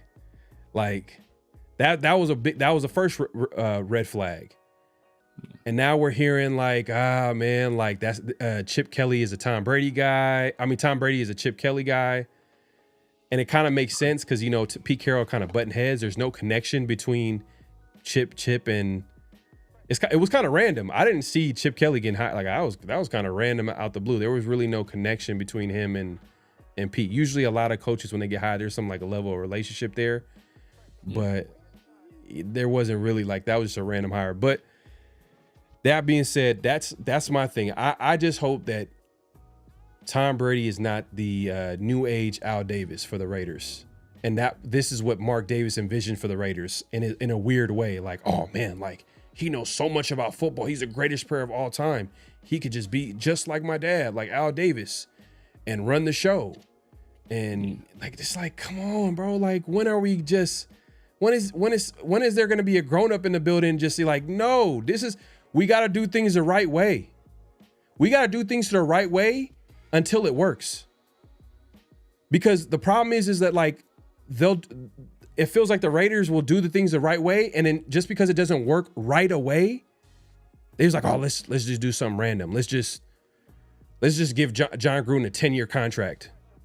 It's just, and this is just, hey, we'll see how it shakes out moving forward. Hopefully, what I'm fearing that it is not going to happen as far as, Tom Brady being the new age Al Davis. But what do you think about that? Like, do you feel like there's a possibility for that? Like, because you understand that first red flag was questionable to me. I do not want Tom Brady a part of any game plan. Like, no. No. Let the coaches do what they need to do. And I know you're a big proponent of because I know you've been critical of Pete Carroll, and you've talked about, like, how he, Chip doesn't have his coaches in there, and there's a lot of Pete Carroll guys in there. So imagine Tom Brady chiming in on the game plan. Oh yeah, that's part of the problem is that, we've, like, before this season, you go back through any point in his career, all you hear is how creative Chip Kelly is in a run game. Like, oh, he's doing all this crazy stuff and he's super creative, and super detail oriented, and his units are so well coached, and yeah. All of a sudden now, he can't put together a run game. It's like, come on, bro. It's like it's completely illogical. It's foolish to think that way, but people want, because a lot of people were apprehensive about the hire to begin with because of what happened in Philadelphia. So as soon as they see something doesn't work, oh, it's Chip Kelly. Oh, look, guys, Chip Kelly. Look what he did to Philadelphia. What Chip Kelly did in Philadelphia was he shouldn't have had personnel control. Like, that was the issue there. Like, he just made dumbass personnel decisions, whether it be bringing in Sam Bradford, or bringing in Murray, or getting rid of Deshaun Jackson. Like, he made as dumbass personnel decisions. It was never about play calling or his offense. Like, but stupid people want to say stuff like that, or people that want to push a stupid narrative want to say that because they want to push that narrative. But if you look at it, it was not. He was top 10 in offense his first 2 years, and then he gets rid of Deshaun and LaShawn and brings in Sam Bradford, and then they fall off a cliff. Well, that's not his offense. That's just him being an idiot and trading LaShawn McCoy for an injured Kiko Alonso. That's stupid, just personnel decisions. So it's never about his play calling. He's had success everywhere he's gone as a play caller. Except San Francisco was the only place it was bad, but we kind of talked offline. San Francisco, I know you're a big UCLA guy. How was it in UCLA? The first 2-3 years, it was a struggle, and then I want to say he was top 25 offense for the rest of his career until he came to the Raiders. So whether that be between UCLA and Ohio State, top 25 out of 100 and some schools. Yeah, so he's Eagle fans hate his guts though. They hate his guts because how he treated players, which is fine. I mean, like I said, he didn't, because that Eagles team was talented. It was a lot of Andy Reid guys. They won 4 games the year before he got there. So people say, "Oh, they're so talented." They were in 4 games with Andy Reid. They won 4 games and they were bottom. They were 27th in the league in offense. He gets there, they're instantly a top 10 offense. So that's what I'm saying. People just say stuff, bro. Like, people just say stuff based off emotion. They don't look at what actually happened. Deshaun was drafted with Andy Reid, and I think exactly. So Deshaun was drafted. LaShawn McCoy was an Andy Reid guy. Exactly. Jeremy Maclin was an Andy Reid guy. Exactly. Lane Johnson, was he drafted? I think he might have been drafted after. Probably after. I'm gonna drop some on general managers this week. So, but I've been looking into Harry Roseman. It's kind of interesting, how he started off in 2010, but he didn't have ultimate say until Chip Kelly kicked him out the building. 2013. There was a power struggle between Chip Kelly and Howie Roseman. Chip Kelly won that power struggle, kicked Howie Roseman out the building. Like I said, if it's personnel, if it's GMing, if it's choosing and selecting players and free agents, Chip Kelly shouldn't be doing that. He was a bad recruiter in college. He shouldn't be doing that. But when it comes to designing offense and calling plays, that is what he does well. Like I said, he took those other guys, as you just laid out, who weren't his players, and took a team that was bottom 25 in offense the year before he got there, were 4-12, got Andy Reid fired, and won 11 games his first year. Top 10 in offense his first year. I want to say either top 10, or it might have been right outside the top. It might be, if he's outside top 10, 11th his second year. So Deshaun Jackson, his best year with Chip Kelly. LaShawn McCoy, best year with Chip Kelly. Jeremy Maclin, best year with Chip Kelly. Those dudes and hate him all they want to, they perform their best with him. So that men lie, women lie, numbers don't lie. That team instantly turned around. It's just he didn't know how to treat people. He's a jackass, and he made terrible personnel decisions. I mean, that's just what it is. So that's why you don't want him as a head coach. That's why you don't want him as a GM. That's why you don't want him as a guy that's director of recruiting. But if the guy that's designing offense, you're okay with Chip staying? No, I don't. I want to see what Chip does when he doesn't have his offensive line coach, his assistant offensive line coach, his quarterbacks coach, his assistant quarterbacks coach, his wide receivers coach, and his running backs coach, and his offensive quality control guy are all guys that have some relationship to Pete Carroll. That means essentially Pete Carroll hired all these guys. His quarterback is a guy that obviously Pete Carroll selected. We already established running back, a guy Pete Carroll selected. Deontay Thornton is a Pete Carroll guy. Tyler Lockett, Pete Carroll, like it's like literally nothing on this offense he has anything to do with, and he's not even having. It's not even just the players; it's the coaches as well. Your running game coordinator is a guy who comes up with the game plan for your rushing attack based on the next opponent. Who was that guy? It's Brennan Carroll. So you've handcuffed this guy. Do I want him back? If Pete Carroll's gone, no. Do I want him back as a head coach? Chip Kelly's head coach? Hell no. So if Pete Carroll goes, they all go. I'm cool with that. But I just want to make it clear that this offensive mess, is not a mess of his creation. It's a mess of Pete Carroll's creation that he's looped into. And now, like that stench is on you, bro. Like that's like you agreed to this job. I don't know if you understand what the parameters were, but no, that's neither here nor there. At this point, it is what it is. You caught up in this mess. You got it. You made the bed. You got to lie in it. But the offensive struggles is not a Chip Kelly problem. It's directly a Pete Carroll problem. Chip Kelly's involved as well. Like Chip Kelly can do better. I think he's some better offensive design. I think he can mix up play calling a little bit. But as I said before, he's not working with his guys. These are everywhere else he's gone. He's hired his own coaching staff. Coaching staff has performed well. He gets here, he doesn't hire his own coaching staff. All of a sudden, everything is a mess. So I mean, like it's not easy. It's not hard to see what the difference is, right? Pete Carroll was ran out of Seattle just 2 years ago, and part of the reason he was ran out of Seattle was because like obviously there was a sentiment feeling, I believe, among the Seattle brass, obviously among Marshawn Lynch, was that he was trying to recreate the Legion of Boom. And he gets here, he does the same thing again.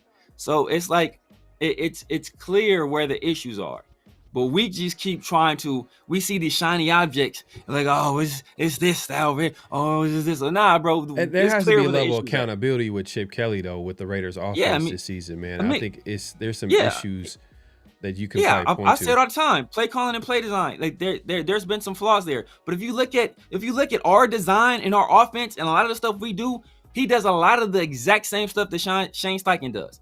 A lot of the exact same stuff. No, the difference is he doesn't have that offensive line and he doesn't have Jonathan Taylor.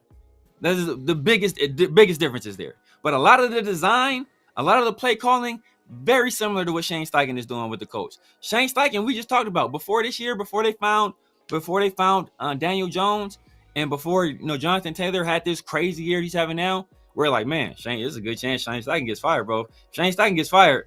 Hey, we take him over here at the Raiders offensive coordinator.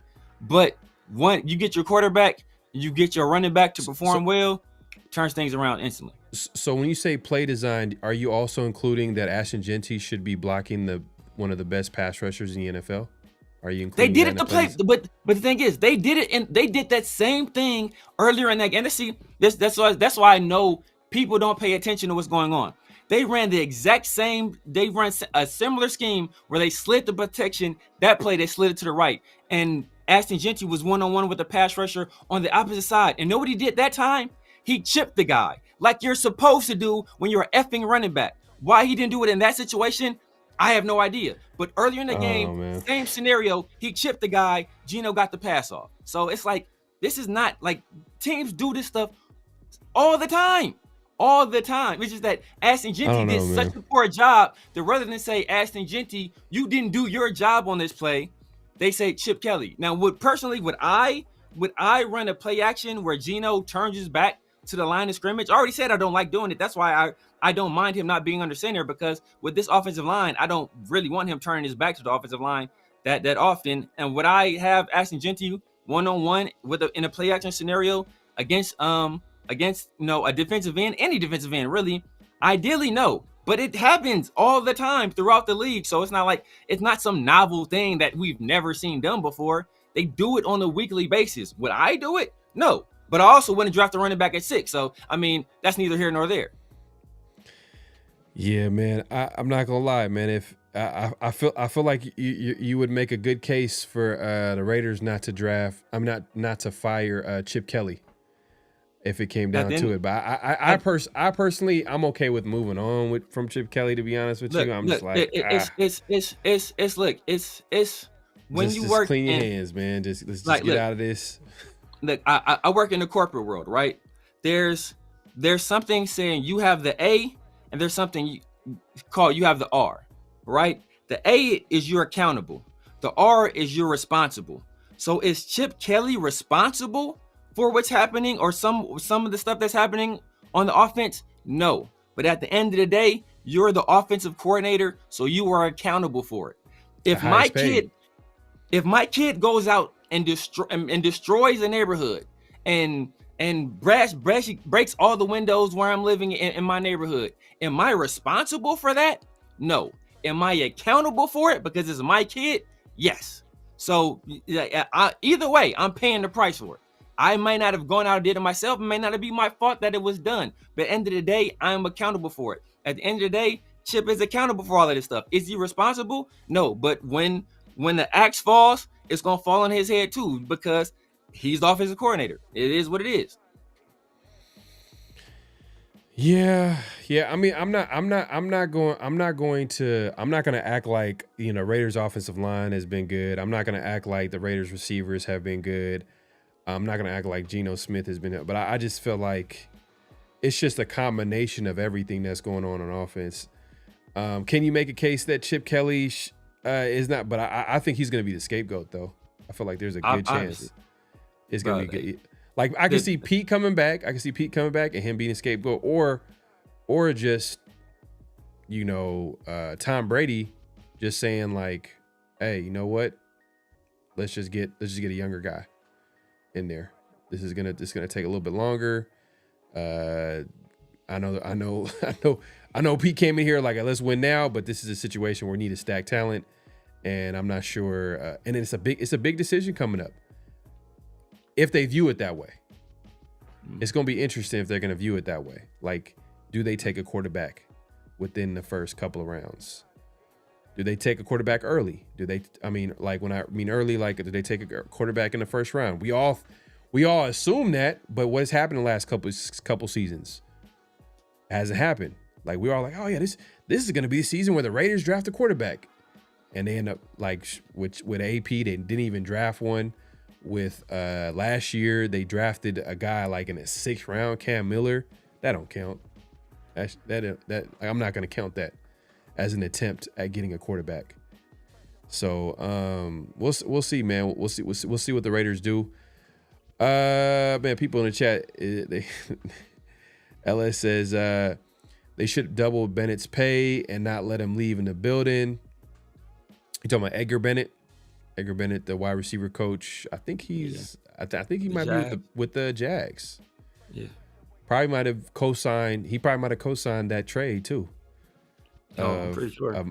Myers going out there, man. Shout out to Myers too, man. After the game, man. Yeah, man. Man, like before the game. Was it before the game? That was before the game. Hey, before the game, man. Shout out to him, man. He was, man, good dude, man. Good dude over here. He's talking about the team, and he went out his way to acknowledge the Raiders, hit the locker room that he was in, his teammates, and talking about, I'm paraphrasing. He was like, he was saying like, good luck to the team, and I know it doesn't look good right now, but it's gonna get better. Man, shout out to him, man. Like, I wish it worked out with the Raiders, but straight line. But hey, we love it though. Yeah. You know what it is? It's like when I heard it, I'm like, it sounds very politically correct. Like everything he really, but I've never heard him. One thing I'll say, he's super consistent. He doesn't change. Like I've never heard him like say F you, whatever, like how he really feel in all of this turmoil, all of this, situation where he got traded. He always kept it professional, consistent. He was out there. He wasn't a distraction, even though we all know that he wanted to get traded because he went up to the front office and requested that. And according to reports, he did it multiple times throughout the season. We just know about the one before the season, but he went multiple times asking him like, hey, man, can I get traded? Like, can y'all trade me? Can y'all figure this situation out? Yeah. But he still went out there. He still was a offensive weapon for that team, for the Raiders at least, until he got traded. So, man, salute to him, man. Ultimate professional for sure. Man, salute to everybody pulling up. Make sure to clock in, hit that like button, hit that subscribe button, hit that notification bell. Raider Nation 510 says Chip's scripted plays have been terrible some games. Hank says the guys are already limited, then you limit your playbook. That's just a bad recipe. Yep. LS says slightly off topic, but drafting Besh in the second, Thornton in the fourth, and not retaining Edgar Bennett was a pretty terrible decision. Who's the current wide receivers coach? Chris Beatty. Chris Beatty came over from Chicago. I know, and he had like a connection with Keenan Allen. I think he was his coach. I think he coached out with he coaching with the Chargers before the Bears. Possibly. That wouldn't surprise me. I think I wouldn't surprise me. Or I don't know if he coached the Bears, but I just know that like he coached Keenan Allen, so that because they were talking about that all offseason, like, oh man, maybe the Raiders go after Keenan Allen. There's a connection there with the coaches. Yeah. Yeah, man. But we appreciate everybody pulling. Make sure to clock in, hit that like button, hit that subscribe, and hit that notification. We're going live on both our channels, so if it's your first time joining us, definitely subscribe to both and clock in, as we like to say, man. Hit that like button, hit that subscribe button, hit that notification bell. Yeah, man. Chip's terrible. Yeah, hey, you know what? Chip has been one of the best offensive minds everywhere he's gone. He gets here and he's terrible. Sure. I'll say this. Look, for me, because I know what you're gonna say. I know what you're gonna say to this, but I just haven't seen the creativity. Why haven't you seen it? Because you're gonna point to no. I'm gonna coaching staff. You're gonna point to like you haven't seen the creativity that everybody told you he had, that everybody showed you clips of him doing. You haven't seen that yet. Think about it. You've seen him do it before, and you haven't seen it here. You've seen him do it in the pros. So don't say college. You've seen it in the pros too. With Philadelphia. But his approach was different though. His approach was different when he first came to the league like years ago. It was about like fast pace, trying to get as much plays in. It was completely different to what he's doing, what he did now. Fast forward to, let's say, his recent success with Ohio State. And he modified his approach to be more pro-friendly. And that's what a lot of people talked about with Ohio State last year was, I think Marcus said it, like, man, like his offense last year, it was more pro last year than it is now. And he wondered, and guess who was a college guy running collegey stuff with the gimmicky offense in Arizona? Who could that be? Who could it be? A college guy was a college offensive coordinator running gimmicky stuff at Arizona. Who could it be? That's on this staff. Oh, who could that be? So it's like, come on, like I said, like at the end of the day, like, hey, Pete, Chip Kelly, he's accountable for everything that happens on his offense. He's the offensive coordinator. Is he responsible for all of it? No. Is he responsible for some of it? I'm sure, but that's fair. we don't know what goes in on a day-to-day basis. All I know is that none of these coaches have any affiliation or any ties to Chip Kelly. All of these guys in the most key and important positions all have ties to Pete Carroll. Your signal caller has ties to Pete Carroll. It leads me to believe that Pete Carroll has a heavy influence. Like, both of his sons are on the offensive coaching staff, and we want to put all the blame on Chip Kelly. It's like, it's nonsense. If people just say, hey, you know what, some of it's on Chip Kelly, all right, cool, I'll take that. They're like, no, Chip Kelly is trash. This is all his fault. We don't throw any short passes, even though we spent the last 3 games throwing nothing but short passes. Like, people just, like I said, they'll just find a narrative that fits whatever argument they want to make, however inaccurate it may be, and they'll just throw that narrative out there. Like, Chip, he doesn't throw any passes, don't throw any short passes. Our average depth of target for the last 3 weeks is the lowest in NFL. We didn't attempt any passes over 20 yards outside of the one pass to Dante Thornton that he dropped. Like the one pass over 20 yards. So it's not that we're not throwing. He adjusted that. I think he adjusted that starting like the Titans game. Exactly.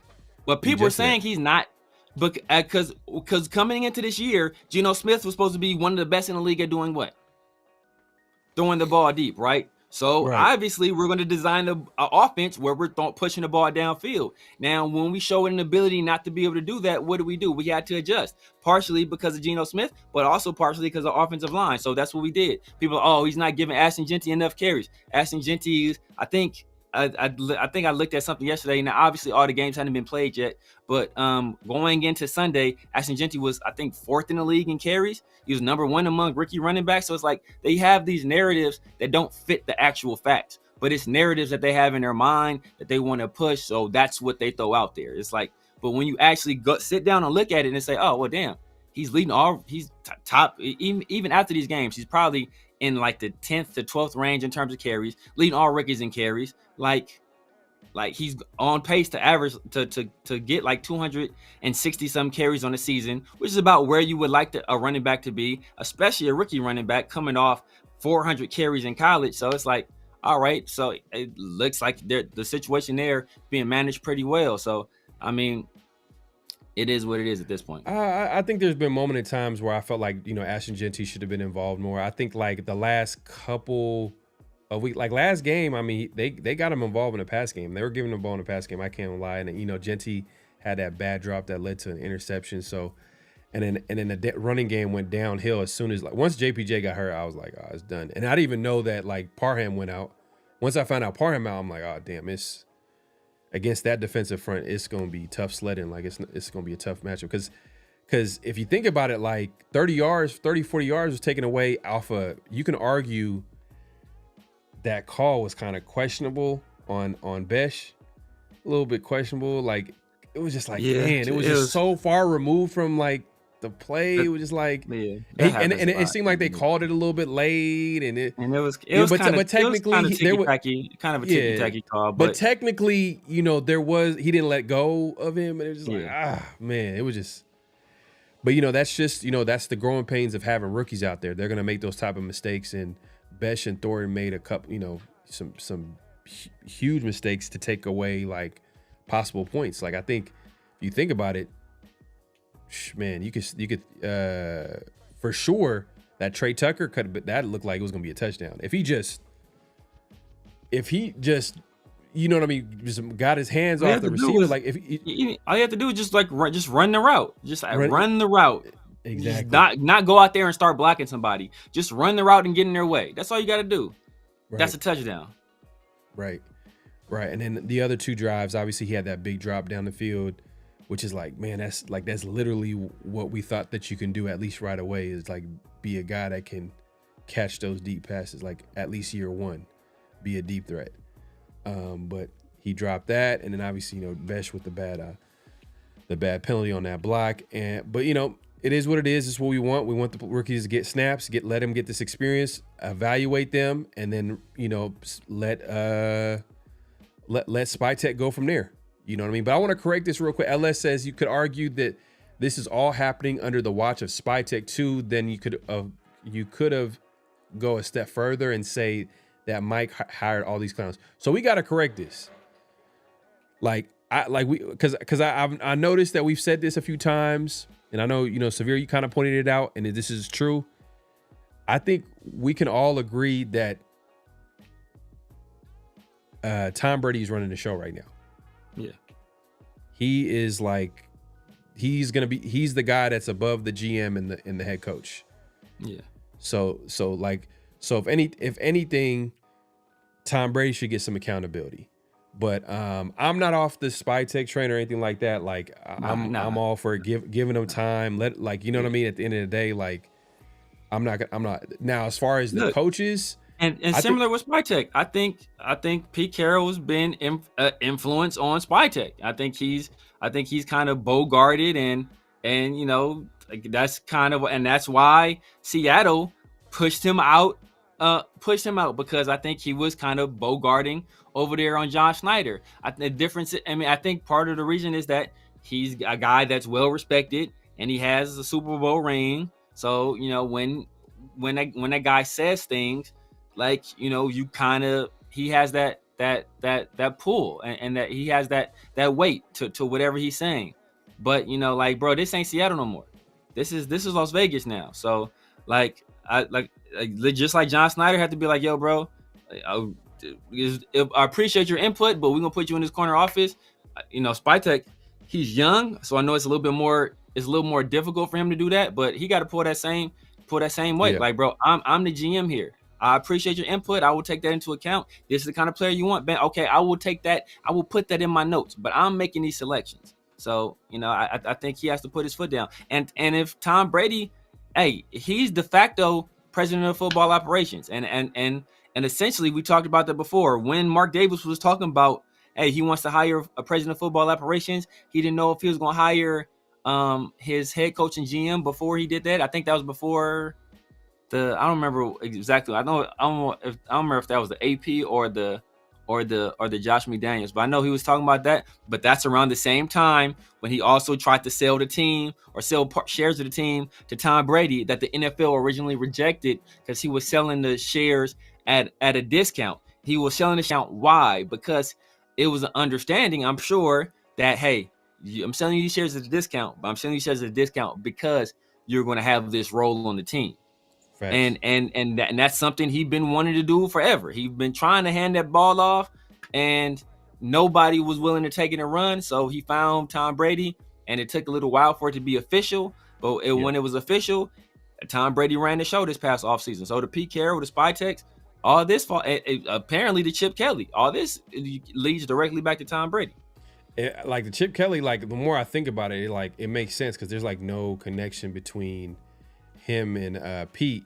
And like you mentioned, like a lot of the Pete, a lot of staff on the opposite side of the ball are more Pete guys.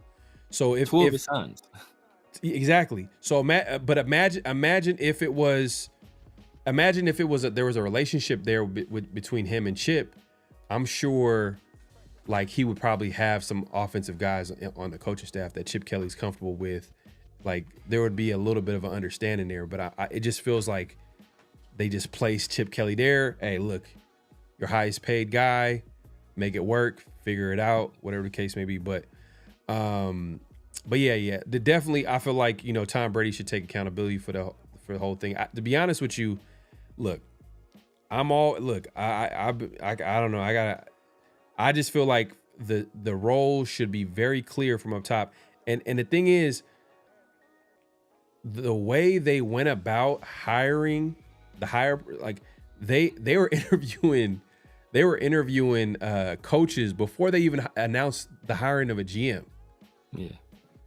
So, to be fair, they probably knew who they're going to get. Like it was going to be, but it just, if you're interviewing head coaches and also by simultaneously interviewing GMs, it kind of tells me like, all right, the GM doesn't have any type of like say in who he has in the building. So like, he just got to go along with it. Like, oh yeah, obviously they're going to say everything. They're going to be politically correct. Oh yeah, we're in lockstep with, our decision making and yada, yada, yada, all that type of stuff. But the writing's on the wall. Like Spytek had no say in hiring Pete Carroll. So in my opinion, it even makes more sense, especially because we kind of feel like it's a rebuild and they're gonna need some time to stack some talent and get a quarterback. Get a quarterback. I think it makes sense to go with a young guy that can grow with Spytek. Just go ahead and do it, bro. Like, and have that classic, hey, let the coach, let the GM bring in the talent, and then we won't have those problems where, we're questioning, oh, is that a Pete Carroll pick or is that it's going to be more, no, Spytek is getting a player that fits within whatever the coach's staff wants in their offense or defense. So yeah, man, that's another reason why the Pete Carroll situation, like you kind of pointed, that's another reason why the Pete Carroll situation is kind of ugly, is like the dynamic of him wanting to have say on the roster. Like, you know what I mean? Like that's a tough situation, but it is what it is, man. We appreciate everybody coming through. Make sure to clock in, hit that like button, hit that subscribe, and hit that notification bell. Let's get into notable quotables. Notable quotables. This is where we play a quote. You guys react to it and let us know. We react to it and we obviously have a conversation about what was said. What's the what we got today, Severe? So first one, we got Logan Ryan talking about some of the Raiders' struggles offensively and where he feels the blame lies. All right. Here we go. Let's see.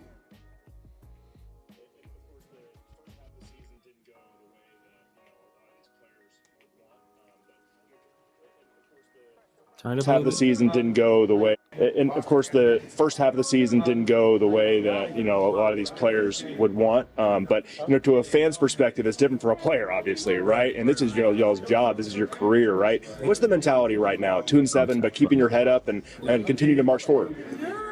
For me personally, the mentality is the same. Just do my job. It's very frustrating. Sometimes I can't lie, when the other side isn't delivering the way you think that they should deliver. It's sometimes frustrating when we don't deliver how we should deliver, but with everything stated, everybody can see what's going on. We know what's going on. And the only thing we can do is do our job. So I just focus on doing my job and focusing on helping the team win. That's why I try to make big plays and try to make sure that I'm disruptive. Yeah. So that's Adam Butler, basically talking about the state of the team right there. And you can see he was hesitant to say. he was like, I can't. He's like, he knew he was stepping into dangerous waters, but he was like, he didn't want to go there, but he wanted to go there. He was like, and I can't lie, it's when the other side not doing their job, you're like, oh damn, so obviously, there's a little bit of resentment from him as a defensive guy, and he's one of the defensive leaders, about the inability of the offense to put points on the board.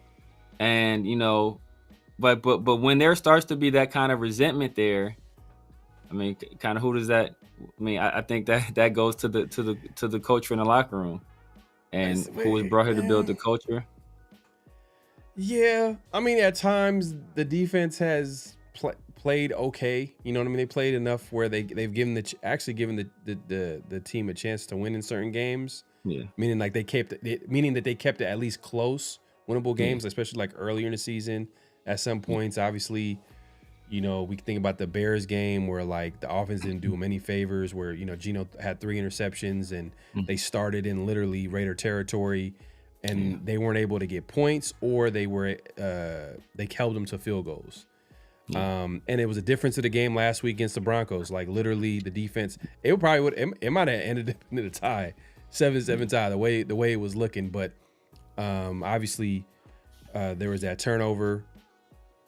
Not even a turnover. I guess you could call it a turnover. They blocked the field goals. That part of the reason why Tom McMahon got fired. It's another black special teams block where they let a guy in and block that not the field goal but that punt by AJ Cole, and then they were able to basically hold them to a field goal, and then that was the difference in the game. But he did. I'll give him this. After he said what he said about like, hey, it's frustrating when the other side can't get it done. He also mentioned like, hey, it's also frustrating when we didn't get it done. But if we're being honest though, like that, hey, when I like, come on, bro. He said that was half-hearted though when he said that. It might be true, but it was half-hearted when he said it. Oh, but hey, let's be real. Like when you talk like that too, I'm gonna start thinking about like the Chiefs game. The Chiefs game. I'm gonna think about not the Broncos game, but the game before. The Jaguars game. The Jaguars, they were moving the ball. Yeah. I mean, obviously it was a close game, but they were moving the ball. Every third and short they were getting. Every time they needed to run the ball, they were running the ball. They were moving the ball down the field. Like it wasn't like the Raiders were stopping them from the Commanders game. So it's not like it was a situation. Like there's been situations where like they've been exposed, and you talk like that, and you got a Monday Night Football game against the Cowboys with 2 premier receivers and a Dak Prescott that's playing his best ball this year. Yeah, you better back it up, man. That's all I gotta say, man. You gotta back it up. It sounded like he was taking a shot at the offense, but he kind of like he could try to clean it up by be like, oh, it's also frustrating on our side of the ball when we can't get it done. So he did clean it up, but man, I was looking at him like, hey, man, it's not like the defense has been any like it has. It's not like the defense has been perfect. Yeah, nah. But I mean, you can tell that he felt that the defense has done enough in multiple games where they should have won. Like you can even kind of point to the Chargers game where the defense, I think the Chargers scored 20. It was 20-9. Like they scored 20. Like you would hope that the offense will be able to put up at least 21 in a game like that, and they haven't been able to. So like the offense is, like I said, man. At the end of the day, Chip Kelly, he's the offensive coordinator, bro. You're accountable. You're accountable for what happens on offense. And you went into this. I don't know. Like I said, I don't know how the job was spoken to him, what he was interviewing for it, or if he knew what the dynamic was. But you put pen and paper, brother. This is your offense. So y'all got to perform, and this offense has not performed well outside of two games. The Patriots game and the Jaguars game. So, and really those are, I mean, the Patriots was a Brock and Jacoby show, but the Jaguars game, that was basically just a Brock show. So, and in Chicago to some extent, where Genti had a great game, not a good game, he had a great game. So outside of those games, the offense has been just stale all year for the most part. Yeah, but I think this has more to say to like Geno too. Like Geno has just not been good at all. Like to the point where like I'm sure they're probably looking at Geno like that whole interaction between him and Mostert.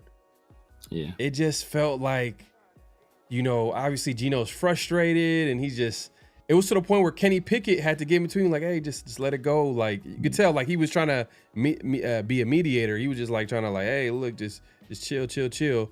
And then like, Geno tried to clean it up and go back later and try to give him that. But you could tell that whole interaction was like, oh yeah, it's all good. Exactly. Yeah. But it was like get your trash ass out my face, man. I'm like, it just seemed kind of forced. Hey. And everybody that was sitting on that bench didn't move or react to anything that Geno was doing. Like he gave Mostert that, and then he went to Brock. Brock was just like it's hard to like. But Brock is like, yeah, you can't judge Brock. You gotta look at somebody else outside of Brock. Or Michael Mayer. Michael Mayer was there. Maybe Mayer. Brock is gonna do Brock regardless. It just didn't look right. And then the week before, I don't know. I don't know if you've been noticing. It just feels like Geno's been a little chippy. Like it just feels like every play, the camera goes to him, and he just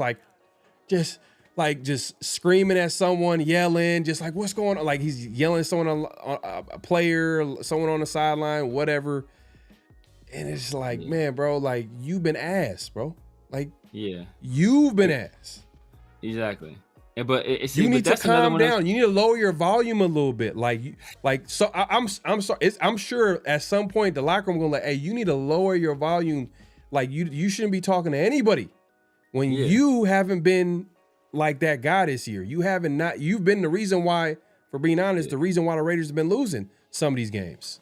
It's the like the Josh McDaniels syndrome, right? Like you can't be yelling at these people or grinding these guys through these difficult practices week in and week out, or these long film sessions week in and week out when you're not winning, right? Like if you're winning, if you're Geno Smith and you guys are winning, and if you're Geno Smith and you guys are winning, then you know what? They'll take that. They'll allow you to have some lip or some some of the extracurriculars.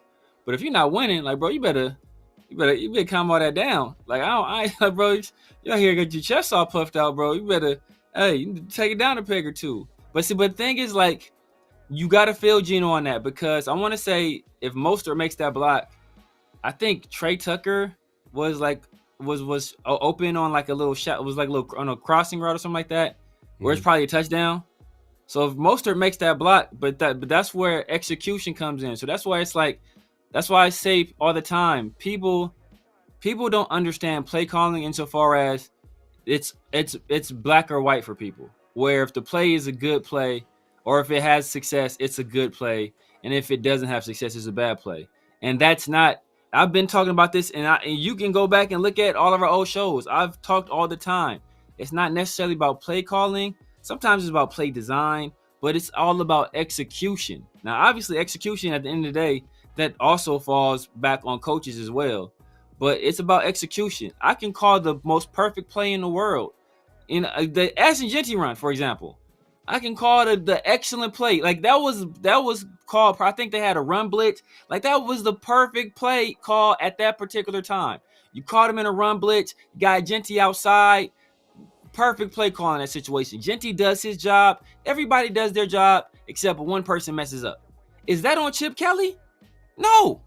Like that's not on the offensive coordinator. Now, obviously, if penalties are happening, that's you can if you want to distill everything and look at things granular, yeah, that's penalties are on the coaching.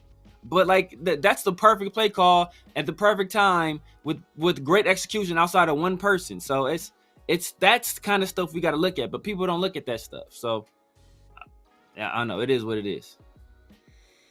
Yeah, I know it's not black or white, but like we also don't know if like Geno told him to go block maybe block somewhere else. Maybe he was told to go do something. We don't know, like because obviously Mostert, like there was a little back and forth between Mostert and Geno.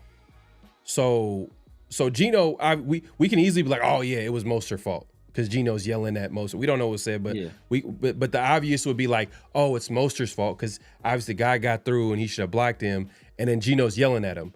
But then what was Mostert saying? I'm sure Mostert was like, hey, I don't know. Mostert could have been like, hey, you told me to block this gap. You told me to go right here. I would say I would agree with you. In some situations where you can see like there's confusion, or it's like guys don't know what they're doing. I would agree with you there, but it looks like he slid protection. So everybody else knew, everybody else was clear on what they were doing. Mostert was the only person that didn't block nobody. It's like, and like he didn't see, I don't know if he didn't see the blitz. So everybody, his protection was slid. There's obviously a blitzer. The safety was like sitting basically damn near on the line of scrimmage. Like, that's on Mostert, bro. Maybe he need to do the Michael Mayer stand. Maybe he need to stand straight the fuck up so he can see what the hell going on, because it's clear where the dude was at, and he didn't make the call. So he didn't make the block. So and one thing I'll say about Jeanty this last game, outside of that block against that block where he should have cut the guy, for the past like 3 weeks, for sure the past 2 weeks, he's been damn near lights out in terms of pass pro. Like he's been fantastic. So like it might be a situation where and what's going to be telling is this. It's going to be telling. This is going to tell me a lot, and I wonder what's going to happen, because Mostert is valuable as a kick returner. So I don't know if they'll do it, but if Zamir White is elevated and Mostert is set down, oh, that lets me know a lot. That's going to let me know a lot right there. Hell no, man. And I know a lot of people were like hating on Mostert or whatever. Like, I thought Mostert, I underrated him coming out of preseason. And the Raiders coaching staff, they actually didn't act. They had him inactive. He made the team. We even at the time, we thought that he wasn't going to make the team. Yeah. There was a point in time where like, oh, you know what? They might just go with the role with the young guys. Keep the young, like he's an older guy. They might, they probably brought him in for insurance policy, and the other guys probably give you more special teams value. But guess what? Lo and behold, Raheem Mostert has been like a revelation when it comes to special teams. He's been a solid returner for them in special teams and kickoff returns. I think he's been solid in that backup role behind Jeanty. He looks good. He looks explosive. Like, I don't know if obviously that was a bad play. Like, that was just a whole bad play just in general. But overall, I think he's been solid. But if they bench him, bro, man, that just be that you know what that means? Tell me a lot. That you know what that means? Strategic substitutions. That's what that tells me, bro. And not just that. I know that's just that too, but like just favorites for sure. Favorites. Exactly. No, exactly. That's Geno's mad at Mostert, so no, we're gonna sit him there. There's something brewing between him and them. We don't want that to spill in the game, and we're gonna sit him down a week. bruh, the locker room is gonna. Damn, man, that's just. Look, I don't like that. we've already been hearing rumblings though. stupid, It happened yeah. earlier in the year after the Jermaine Pratt stuff. There was already rumblings at that time about Pete Carroll playing favorites, and like guys like clicked up, and his guys get special treatment and whatnot. Like that was already talked about after the Jermaine Pratt stuff happened. You got Jermaine Pratt up out of there, so it's like okay, that was interesting stuff. Like look, it's interesting stuff, man. Interesting stuff. Yeah, man. I don't know. I like Sincere McCormick, but Lobby. I mean, I really don't get. I mean, we're talking about backup running backs. To be honest with We you, ain't got no play. Yeah, any one of them got no run, and neither one of them was going to get no run. But Lobby actually had a good return earlier in the year, right?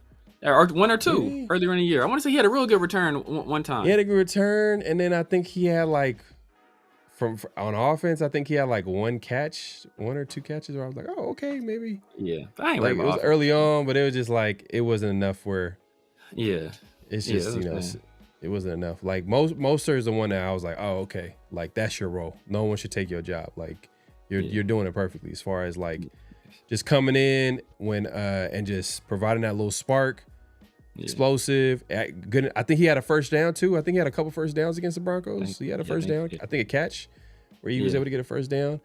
And most importantly too, even when he's not getting the carries, he's still providing value in special teams. That was the one thing that we were questioning, like, man, that's probably the reason why he's not out there because of special teams. But guess what? He's Taiwan Jones would start saying, I was never a Taiwan Jones. I love Taiwan Jones coming out of I think it's Eastern Washington. I thought Taiwan Jones was gonna be a dog. No moves. He was fast as hell though. He was so fast. He was fast. I remember that. Like this is the Raider fan in me because it happens like every year. But I remember one that preseason game. I think Chris Collinsworth was on the call too. And it was like, man, Taiwan Jones was serving. They was like, man, he looking like Chris Johnson out here. I was like, he was just out there serving. Like nobody could touch him. He was too fast. And then then I think they converted him to corner and moved him like to special. But he stayed in the league forever. He played like 10, 11 years in the league. He went to Buffalo, was a core special teams player. Yeah. He carved out a role in special teams. And he's just he's super fast, like crazy fast. His best play of his career was that play where he jukes out the dude on the sideline and it takes all the way for a touchdown. I think that's probably like his best play of his career for the Raiders at least. Yes. Oh yeah, for sure. Because I don't think he did much I think he was just a core special teamer at Buffalo. But I remember, I forgot who it was. I want to say I think Michael Huff was still on the team at the time, or he was still around the team. And they were just talking about fast people. And he was like, Taiwan Jones is the fastest player I've ever seen in my life. I was like, damn. Like, say that? It again? You said who's the fastest? Who said that? Michael. I want to say it was Michael Huff. I believe it was Michael Huff. Michael Huff said Taiwan Jones was the fastest player he'd ever seen in his life. Damn. Yeah, because at that time, like there was a lot of fast guys on the Raiders on that team, like from the Jacoby Fords. Jacoby Ford, he ran like a 4.2. He was pretty fast. Like everybody, I mean, back then, Davis. Carlos Francis had been on the team and not that long. Like I'm sorry, like there's been some fast dudes on the team, man. He was like, "This is the fastest dude I've ever seen in my life." I was like, "What?" Taiwan Jones, man, he from out here, man. He from the Bay Area, I think. He's from, I think he might be from Antioch. That's where him and that played for the Chargers. That had that accident. Yeah, you remember he was running back for running back for Alabama, running back for the Steelers. Just they signed the. Damn, my guy from Again, I was just talking about him all off season. God damn it, dreads. Dang, Harris. Yeah, I think Najee Harris. Najee Harris. Bro, man, we out of sight, out of mind, bro. Out of sight, out of mind, bro. Out of sight, out of mind. But Najee Harris and him are like from the same area. Okay. So it's crazy, man. Like, bro, like that's crazy, man. He's like a 1%er as far as athlete goes. But as a football player, I didn't think he was that good. Yeah, there's difference between football players. He was an athlete. He was just a great athlete where like a football team just look at him like, we're gonna find a spot for you. Like we're gonna figure out a spot for you. And then he carved out a role in special teams. And he was around, like you said, he was around for a minute. That's how that's how like athletic he was. He went from 2 positions. He went from like running back to cornerback. I think he went back to running back. Yeah. It was, man, it's crazy.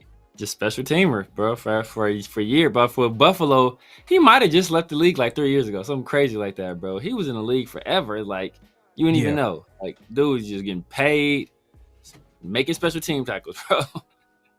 Yeah, facts, man. Everybody talking about Tyrone Jones. Steven out here telling us we already know.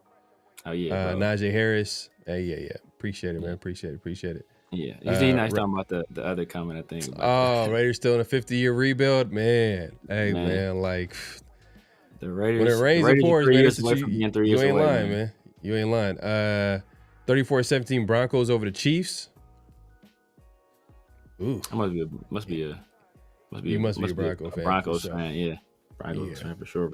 Yeah, the way the Broncos look on offense, man. Next is trash, man. I'm glad that's coming to fruition. Cause I just said last year I didn't like Bo Nix, and I had to deal with a lot of people talking a lot of trash about Bo. Oh, so what you think about Bo Nix now, huh? What's Bo Nix now? Yeah, I had to deal with that all last year, and Bo Nix has turned into what Bo Nix actually is, which is a fucking bum. We'll see, man. It's not a done deal. It's not over for him. He's just a sophomore. Especially because like if he continues to play in the same offense, Sean Payton, you know what I mean? Yeah. Like he's gonna. And his wide receiver, but he looked bad. His wide receiver core is not great, but his decision making is terrible, and you can't be like that when you're like 26 years old. Yeah, and the Raiders defense locked you up.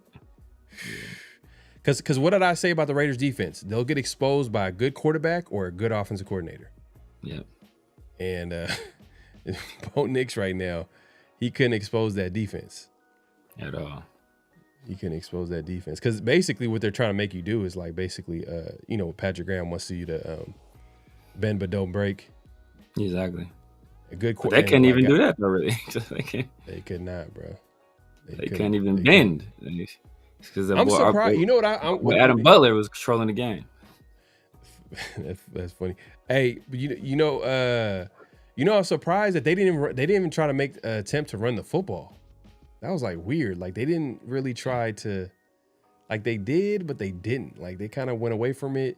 Yeah. And a guy and I felt like they got some guys back there that can run the football, or at least one of them, like who had big games against the Raiders. Yeah. In the past. Yeah, what's call it? Yeah. My guy, I forgot what's my guy's name? The Chargers. Be like Chargers last year. Yeah. What's JK, right? Yeah. J.K. Dobbins. Yep. Yeah. But that's the thing is that but I think part of it is that the Raiders linebackers are pretty good against the run, and then our defensive line has some good run stoppers. Tyree, for all his flaws, he's good in a run game. Adam Butler is not the best in the run game, but he can make some plays in the run game. He's better as a pass rusher. Thomas Booker is basically exclusively a run stopper. Max, we know he's good against the run. But our linebackers are trash against the pass. And then obviously, we got a young guy out there in Darren Porter. So their game plan was probably like, okay, we're gonna test these linebackers in pass coverage and we're gonna test this corner. We're gonna see what happens. Yeah. Are we done? Are we done with notable quotables? Yeah. No notable quotables? All right, man. So we got notable quotables, but hey, you know what the time it is, man. It's what's real, what's not. That's where we say a statement. Y'all react to it. Let us know if it's real or not. Obviously, we'll do the same. Severe, what we got? What's the first what's real, what's not statement? That's only one today. It's a good one. I think it's gonna be it's gonna probably lead to a good conversation. The what's real, what's not statement for today is either Pete Carroll or Chip Kelly will be back coaching for the Raiders next year. So either Pete Carroll or Chip Kelly will be back coaching for the Raiders next year. Is that real or is that not?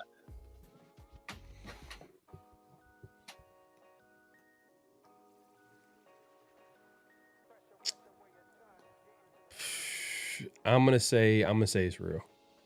I'm gonna say Pete's back. Pete's back. Oh, see, if Pete's back, I think both of them could be back if Pete's back. Because I don't think because per our conversation earlier, if Chip Kelly is Tom Brady's guy, Tom Brady's not going to let a 75-year-old coach scapegoat his guy. Especially if, if Tom Brady doesn't really believe in Pete. And if Chip Kelly is truly his guy, I think they'll both be back. I'm in the camp where I don't want either one of them back. And I'm cool. Even though, like I said, I don't even think this is Chip's fault. But at this point, bro, you're an accessory to this massacre. Like, you part of it, bro. You could be the getaway driver, bro. You're going to jail too. Like, all y'all get up out of here, bro. And that's how I feel about it at this point, bro. Like, at this point, like, I don't want anybody on this staff back. All of them can go. Yeah, I hear you. I think that's the part that scares me with Tom, is that, like, we found out, shout out to Mike Silver, he had that article where he was like talking about Robert Saleh, and he pretty much said that, like, they offered him to be a head coach if he was the defensive coordinator. So he would have been the guy. He would have been the highest paid assistant in the NFL. He declined, went back to the Niners. Who's the highest paid assistant in the NFL, man? It's Chip Kelly. Then we hear these comments, we hear these rumors that, like, hey, Chip Kelly's a Tom Brady guy. It's like, oh my God, this is your plan? Your plan is to make Chip Kelly the head coach? Come on. It better not be. It better not be. Because look, I've said it all off season. Chip Kelly, the offensive coordinator, I believe in Chip Kelly, the offensive coordinator. I believe in Chip Kelly, the play caller. I believe in both of those people. I have absolutely no faith in Chip Kelly, the head coach. I saw what Chip Kelly, the head coach, looks like at UCLA, where, the only thing that was kind of keeping us above water was his ability to call plays and his ability to design the offense, because he basically refused to do any of the recruiting, refused to do any of the necessary steps to get the alumni involved and excited to donate money to help with NIL. He basically refused to do any of that stuff. He didn't want to do any of those things. So, and when you're a college coach, like, that's like your damn near your primary job, almost, is doing that stuff, being involved in recruiting, being involved in the NIL. Like, that's a huge portion of your job. And if you're not willing to do that, you're basically a waste. But he didn't want to do any of that stuff. So that's why he stepped down, took a demotion to go be an offensive coordinator in the same conference like that he's already in, for a guy that used to work for him. So that's why I was like, bro, that's why I thought he had no aspirations to be a head coach. But if these rumblings are true, like I said, I don't want Chip Kelly the head coach. I don't believe in Chip Kelly as a head coach at all. I've said that 1,000 times. Chip Kelly, the offensive guy, I'm good with. Chip Kelly, the head coach, no. The only reason why I'm saying it's real, is because the Raiders are, like, in a situation where they're not going to be the first option for a lot of these head coaching candidates. Oh, yeah. They're not going to be the second option. They're not going to be the third option. They're going to be one of the last options. Like, oh, there's the Raiders. Oh, but they fired the last 3, 4, 5 head coaches after 1 year. Oh, they don't have a quarterback. Oh, look at that talent on the roster. So they're not going to. So it's going to be risky for a candidate to come and take a job here. Some people are saying, like, hey, look, the Raiders can possibly get a top 3 pick. Hey, man, I got to see it to believe it. I'll believe it when I see it, man. I'll believe it when I see it. The last few years, at least couple seasons, you could argue. And then even in the past, like, let's be honest, like, how many times have the Raiders had a number 1 pick? I've only witnessed it 1 time. How many times have the Raiders had, like, a top 3 pick? The top 3 pick, maybe as bad as all these Raider teams have been over the years, maybe twice, 2 or 3 times that I've witnessed personally. You know what I mean? Robert Gallery. Obviously, Jamarcus Russell, Khalil Mack. That's 3. And then Oh, Darren McFadden was a number 4 overall pick, so that's top 5. Are you looking at top 5 or top? I said top 3 pick, but top 3. Okay, yeah, because I'm gonna see. I think it's just Gallery and Jamarcus for the reason why I say top 3, because I think that might be a strong enough case for a young coach to be like, I can work with that. I can get my quarterback high. You know what I mean? That's a possibility if it's a top 3 pick. Yeah, but I gotta say it again. Oh, know what? Now 4 times. Oh no, 3 times. 3 times. 3 times. But the other time it was Mac, it was Gallery. Then it was the year we traded down, and we got I think the Dolphins traded up to 3 for DJ Hayden.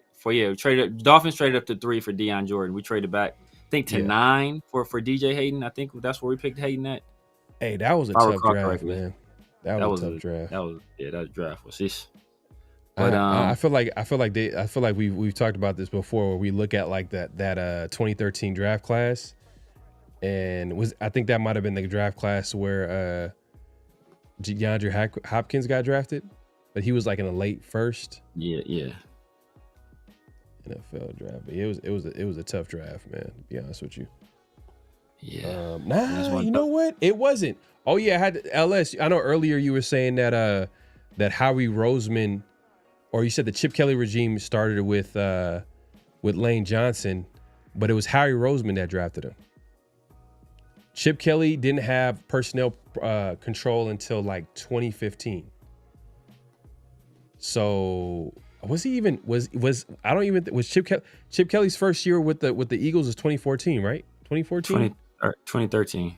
Was it 2013? So 2013, so he was there for like 3 seasons, 20. He was there for 3 seasons, yeah. 3 seasons. Okay, so he was there for 3 seasons. That first year, Howie Roseman had personnel control. First and second year, 2013, 2014, Howie Roseman had personnel control. 2015, I believe, is when Howie Roseman he got demoted. Like he went to a different part of that building, and Chip Kelly took over personnel. Let me see here. Oh yeah, we looked at this hella times, bro. Yeah. We like that, yeah. Yeah, man. Yeah, this was one of the ugliest drafts. Lane Johnson went number 4 though. Lane Johnson did go number 4. He's been one of the best left tackles in football. But yeah, man. What was I gonna say about yeah, that's the only thing. Right tackle. I just don't right tackle. He's right tackle. Yeah, but the only problem is that like I was saying, I don't feel like the Raiders will have like their pick of the litter at coaches. So if the Raiders looked at it from a situation where like, all right, well, you know, and this is what they should have probably did last year with AP. I was like, hey, look, yeah, it's not like these coaches are gonna consider us. So we probably should go another season with AP, see how that goes, keep rebuilding the roster. We're building some longevity with some of these coaching staff. Like we don't have that. We need to build up this reputation of keeping coaches for more than 1 year. But, you know, if they get rid of Keith Carroll, it'll be another year where a coach gets fired after 1 year. You know what I'm saying? So there's that. But yeah, and we talked about this earlier before the show. We're like, man, even if, because I've been like thinking about like outside the box, like, oh, maybe the Raiders maybe they can get like one of these top defensive coaches. Because it's harder for a defensive coach to find a head coaching job. Yeah. Because every one of these teams want to get an offensive coach. Yeah. But if we get the top defensive coach, whoever that is, and then you pair him with a nice veteran offensive coordinator, maybe a former head coach that has the offensive coordinator background, where you can see like, oh yeah, he's going to be here for at least 3 to 4 years. Where, you know what I mean? Like with this young quarterback that you're about to draft. I kind of like that combination. But even in that, even me thinking about that scenario, it's going to be hard to bring in those top offensive coordinators. Because we don't have you don't have a quarterback. Just straight up. Yeah. Like we don't have a quarterback. Yeah. It is what it is, man. So it's going to be tough. So I can see Pete staying. And then, you know, I in my opinion, I think Chip Kelly's going to be the scapegoat, but it's a possibility where we talked about it before. We're like, hey, look, with everything going wrong from a talent standpoint, the offensive line, they can use that as an excuse. Like, hey, we didn't have everything in our disposal. And then the guy that might take the scapegoat that we're not talking about is, and we talked about before the season is not even Geno, Patrick Graham. Oh yeah. I mean, I don't even think Patrick Graham is a scapegoat situation. I think Patrick Graham might just be like, you know what, I'm good, man. You know, appreciate y'all. It's running, and that worries me. Know why that worries me? Because if Patrick Graham leaves, okay, so it's two things that can happen. There's two things that can happen, and it could be disgusting because I don't know if all of Pete Carroll's faculties are there, but if just being real, but if Patrick Graham leaves, who is a former Pete Carroll guy that's out there right now that's not coaching on defense? Gus Bradley. Exactly. Exactly. And who's gonna run that cover 3? Who's gonna know how to run that cover 3? Just how Pete loves it. Just how Pete loves it, bro. And look, and if Chip Kelly's gone, bro, look, you think he won't promote his son? You think he wouldn't promote his son to have history on his side? But oh man, like, you know, this Brendan Carroll is the first father-son head coach coordinators, bro. You think he wouldn't do that? Never, bro. He got one. Look, he already know he out the league in a year or two. He laugh it. At this point, I'm doing what I want to do, man. So he ain't got no. He's already made it clear. And I don't give a damn about the future. I don't want to draft a quarterback in that situation, bro. Yeah, like you don't give a damn about the future. Yeah. And I don't want to draft a quarterback in that situation too. It's like, man, that's gonna be tough. Like, that's gonna be a tough situation. But yeah. Another scenario is this. They keep Chip Kelly because he's a Tom Brady guy, and they insert Robert Saleh at head coach. That's a possibility. And the only reason they might just get rid of Chip Kelly, and maybe Robert Saleh will try his best to get Mike McDaniel if he gets fired. I hope that happens. But I'm just saying Robert Saleh just because there was interest there. Like, they literally told this man, like, hey, be the DC and you'll be the guy that will replace Pete Carroll. You'll be replacing Pete Carroll. So they had interest in him becoming the head coach. So they value him enough where they'd be like, hey, we believe in you for you to be the next guy to take. Because we all wondered, we still are wondering, like, what's the plan with a 75-year-old coach? Who's going to take over? Like, you're talking about building this culture and stability, but you hired a 75-year-old coach. What's the plan? So now we know what the plan is. They're promising these coordinators that you'll be the next line and coach, the next in line and coach. Hopefully it's not Chip Kelly. I'm hoping that it's not Chip Kelly, but I'm just connecting the dots because that's what they told Robert Saleh, and the highest paid assistant now is Chip. So I'm just like, golly, like, hopefully it's not him, but Robert Saleh could be a candidate for head coach too as well.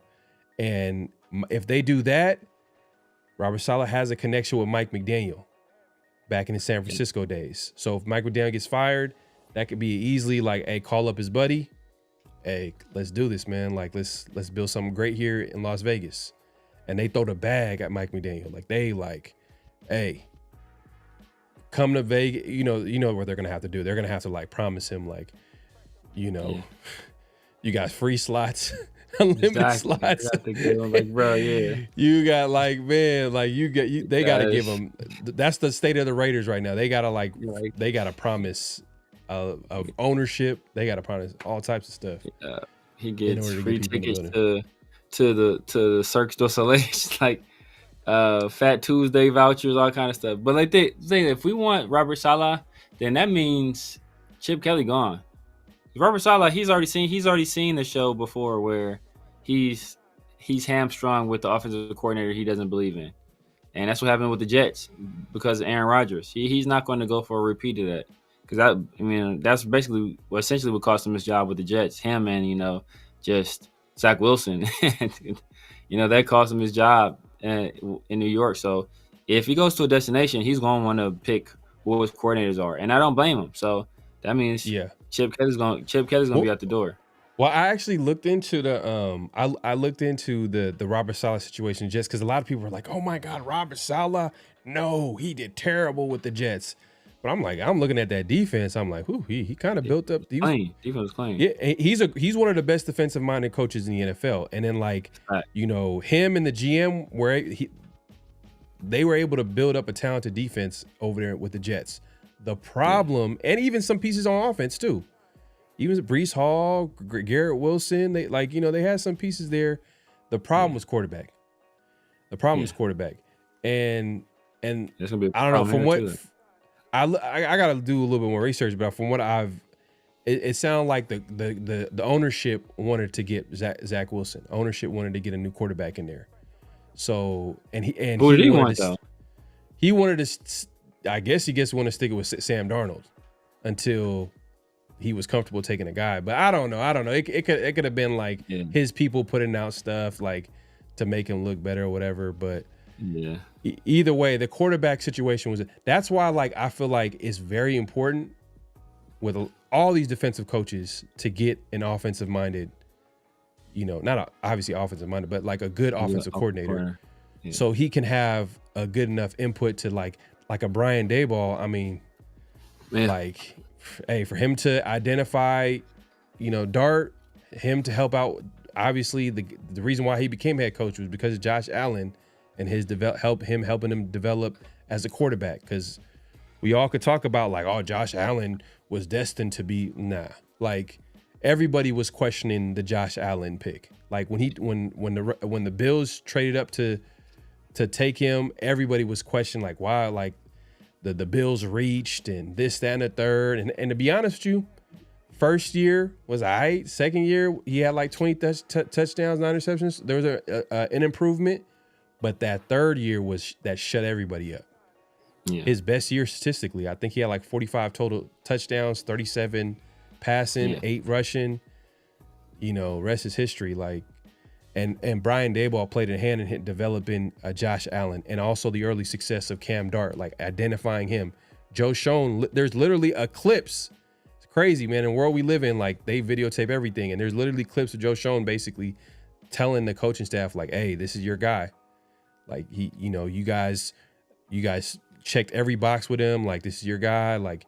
So, you got to give credit to Brian Daboll to get a Dart who looks good early on in his young career. So what I'm saying is we need to get someone there that we know that can develop the quarterback position.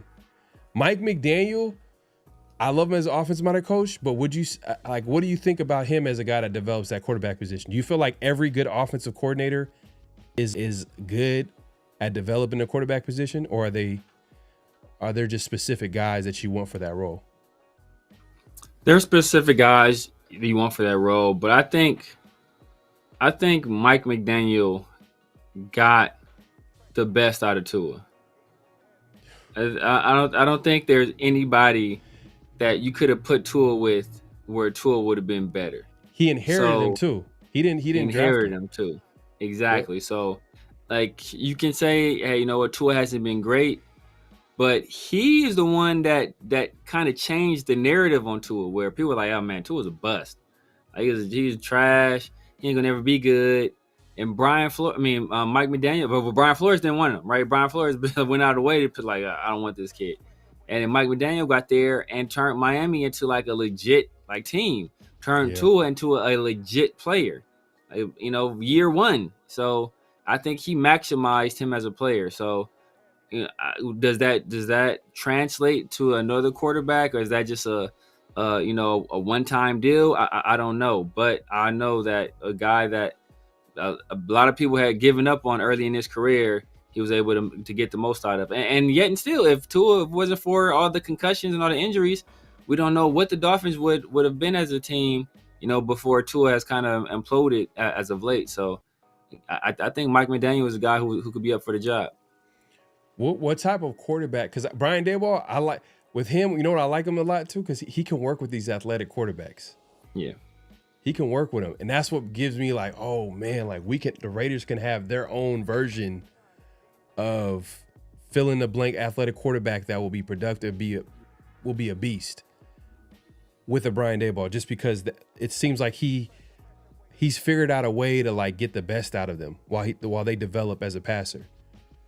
But with Mike McDaniel, I feel like he has more of it's hard to tell, but you know, from his background with the 49ers and the types of quarterbacks that they went after, and then in Tua, it's just Tua. I mean, he inherited him, so it's kind of hard to judge.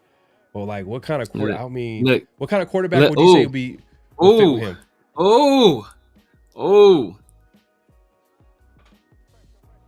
What kind of quarter? What is one of the top quarterbacks in this class? You about to say Dante Moore? No. Ty Simpson? Who does Ty Simpson kind of hew closer to in terms of his game? We talked about it before, and you were the main one kind of talking about it. Like, you know what? He's not really throwing it down the field. He's just precision, throwing it, accuracy, ball placement, throws on time, throwing with anticipation. Like, not really overpowering arm strength, but you know, just accurate on time. What is Pause, coach. Hell nah. I'm passing on Kyle Murray. Hell nah. Yeah, I'm good, man. We just need to draft our QB like that.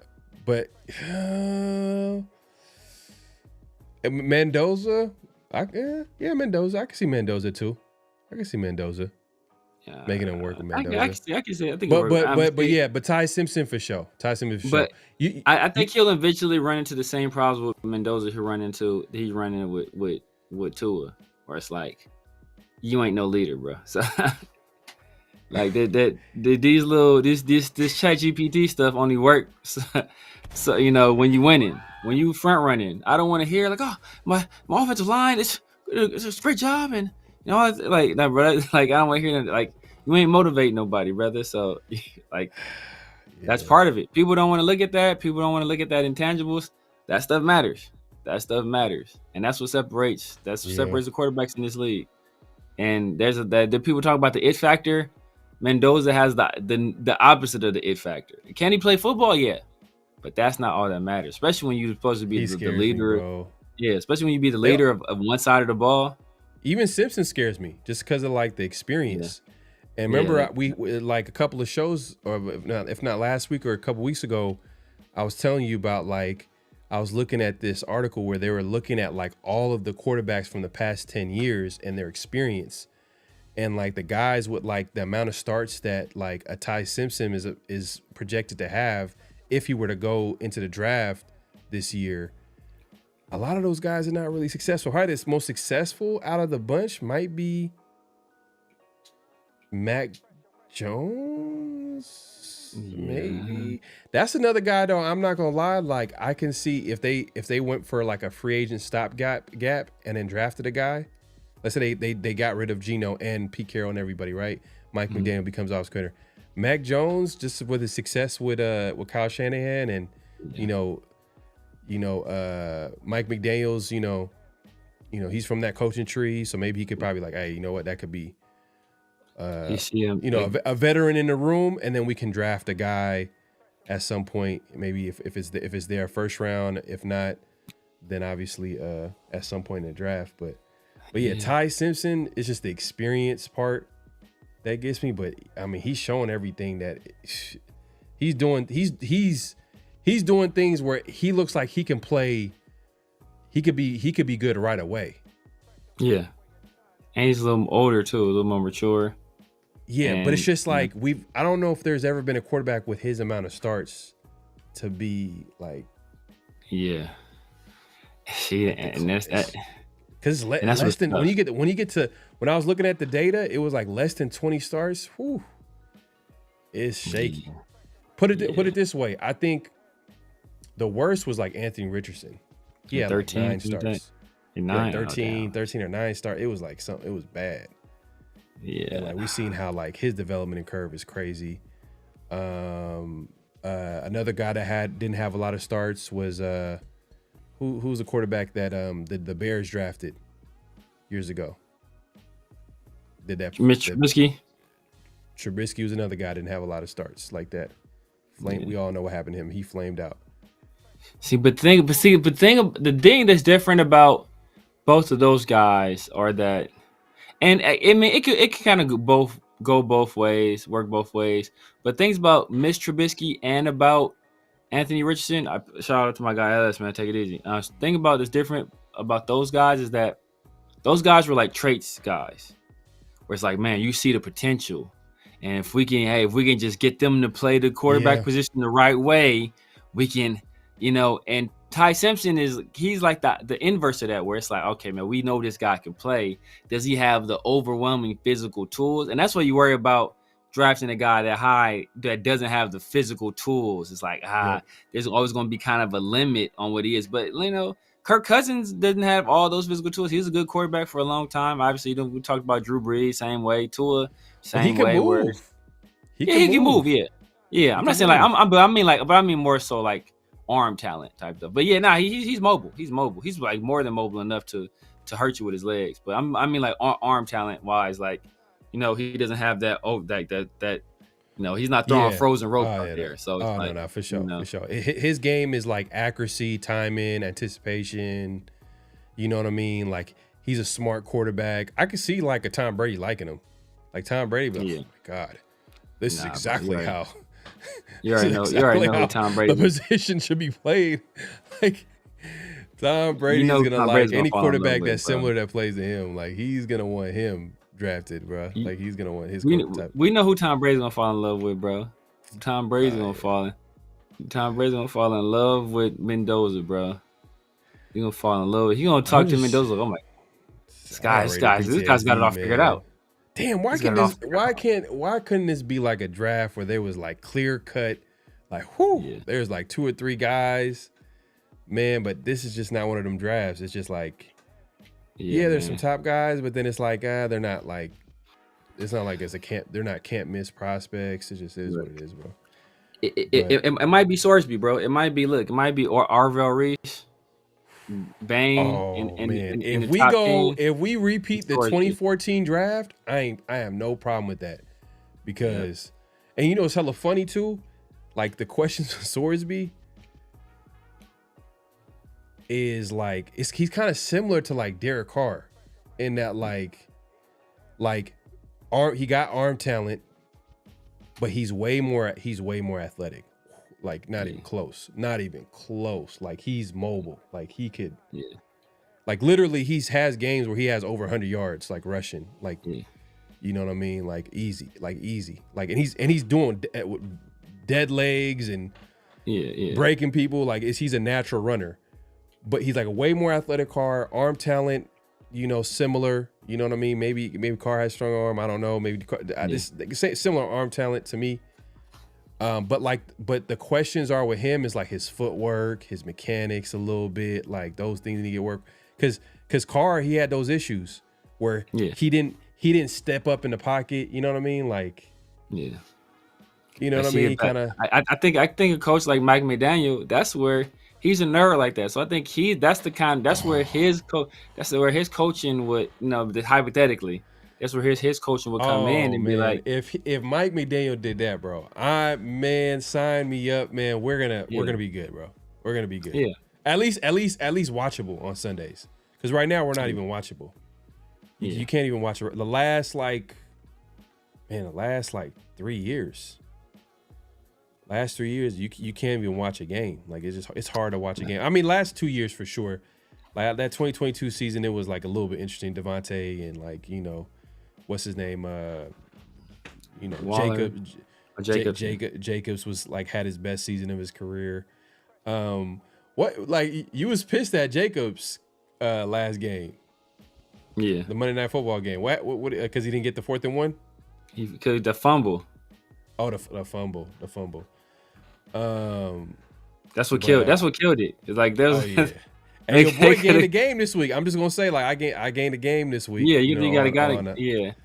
On I don't think I did. I think I felt that game killed me. Yeah. I needed that one. Yeah, I got all my upsets except for one. The only one was like the one that was kind of risky. That first game, I think it was close though. It was an overtime game. The Colts and the Falcons. Yeah. The Colts and the Falcons. That was an overtime game too. But you know, it was still kind of risky though, just going against the Colts, like especially when they're playing.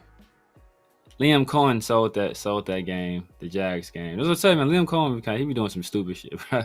It's just like he did the same thing. Like some people like I want to say it was against the Colts too. He just does dumbass stuff. He's like, bro, like, he burn you up hella points, bro. Like, what are you doing? Like, how you let? That was just crazy. Well, what did he do? What did he do? He just his play calling, some of the decision making. It was just like it's like, bro, you're up. Like more than you're up like 20, bro. Like, what are you doing? It was just bad. Just watching the game, I was just like frustrated. Like, bro, like I enjoyed it. I enjoyed that last drive. I know, bro. Backup quarterback for the Texans. Yeah, you know what I mean. Like he showed that he had some experience. Them starts helped him out. You know what I mean in that situation. Using mobility. So I was already counting the game. I was like, all right, got some one in the barrel. These fools came back, bro. Yeah, man. Yeah, and then old boy Hunter is out for this. Like he just had surgery. Yeah. He's out for the year. So they're pretty much they had to get that Jacoby Myers trade. Like they had to do it. It is what it is, man. But we appreciate everybody coming through. Make sure to clack in at this point, clack out, hit that like button, hit that subscribe button, hit that notification bell. Man, it's a great show.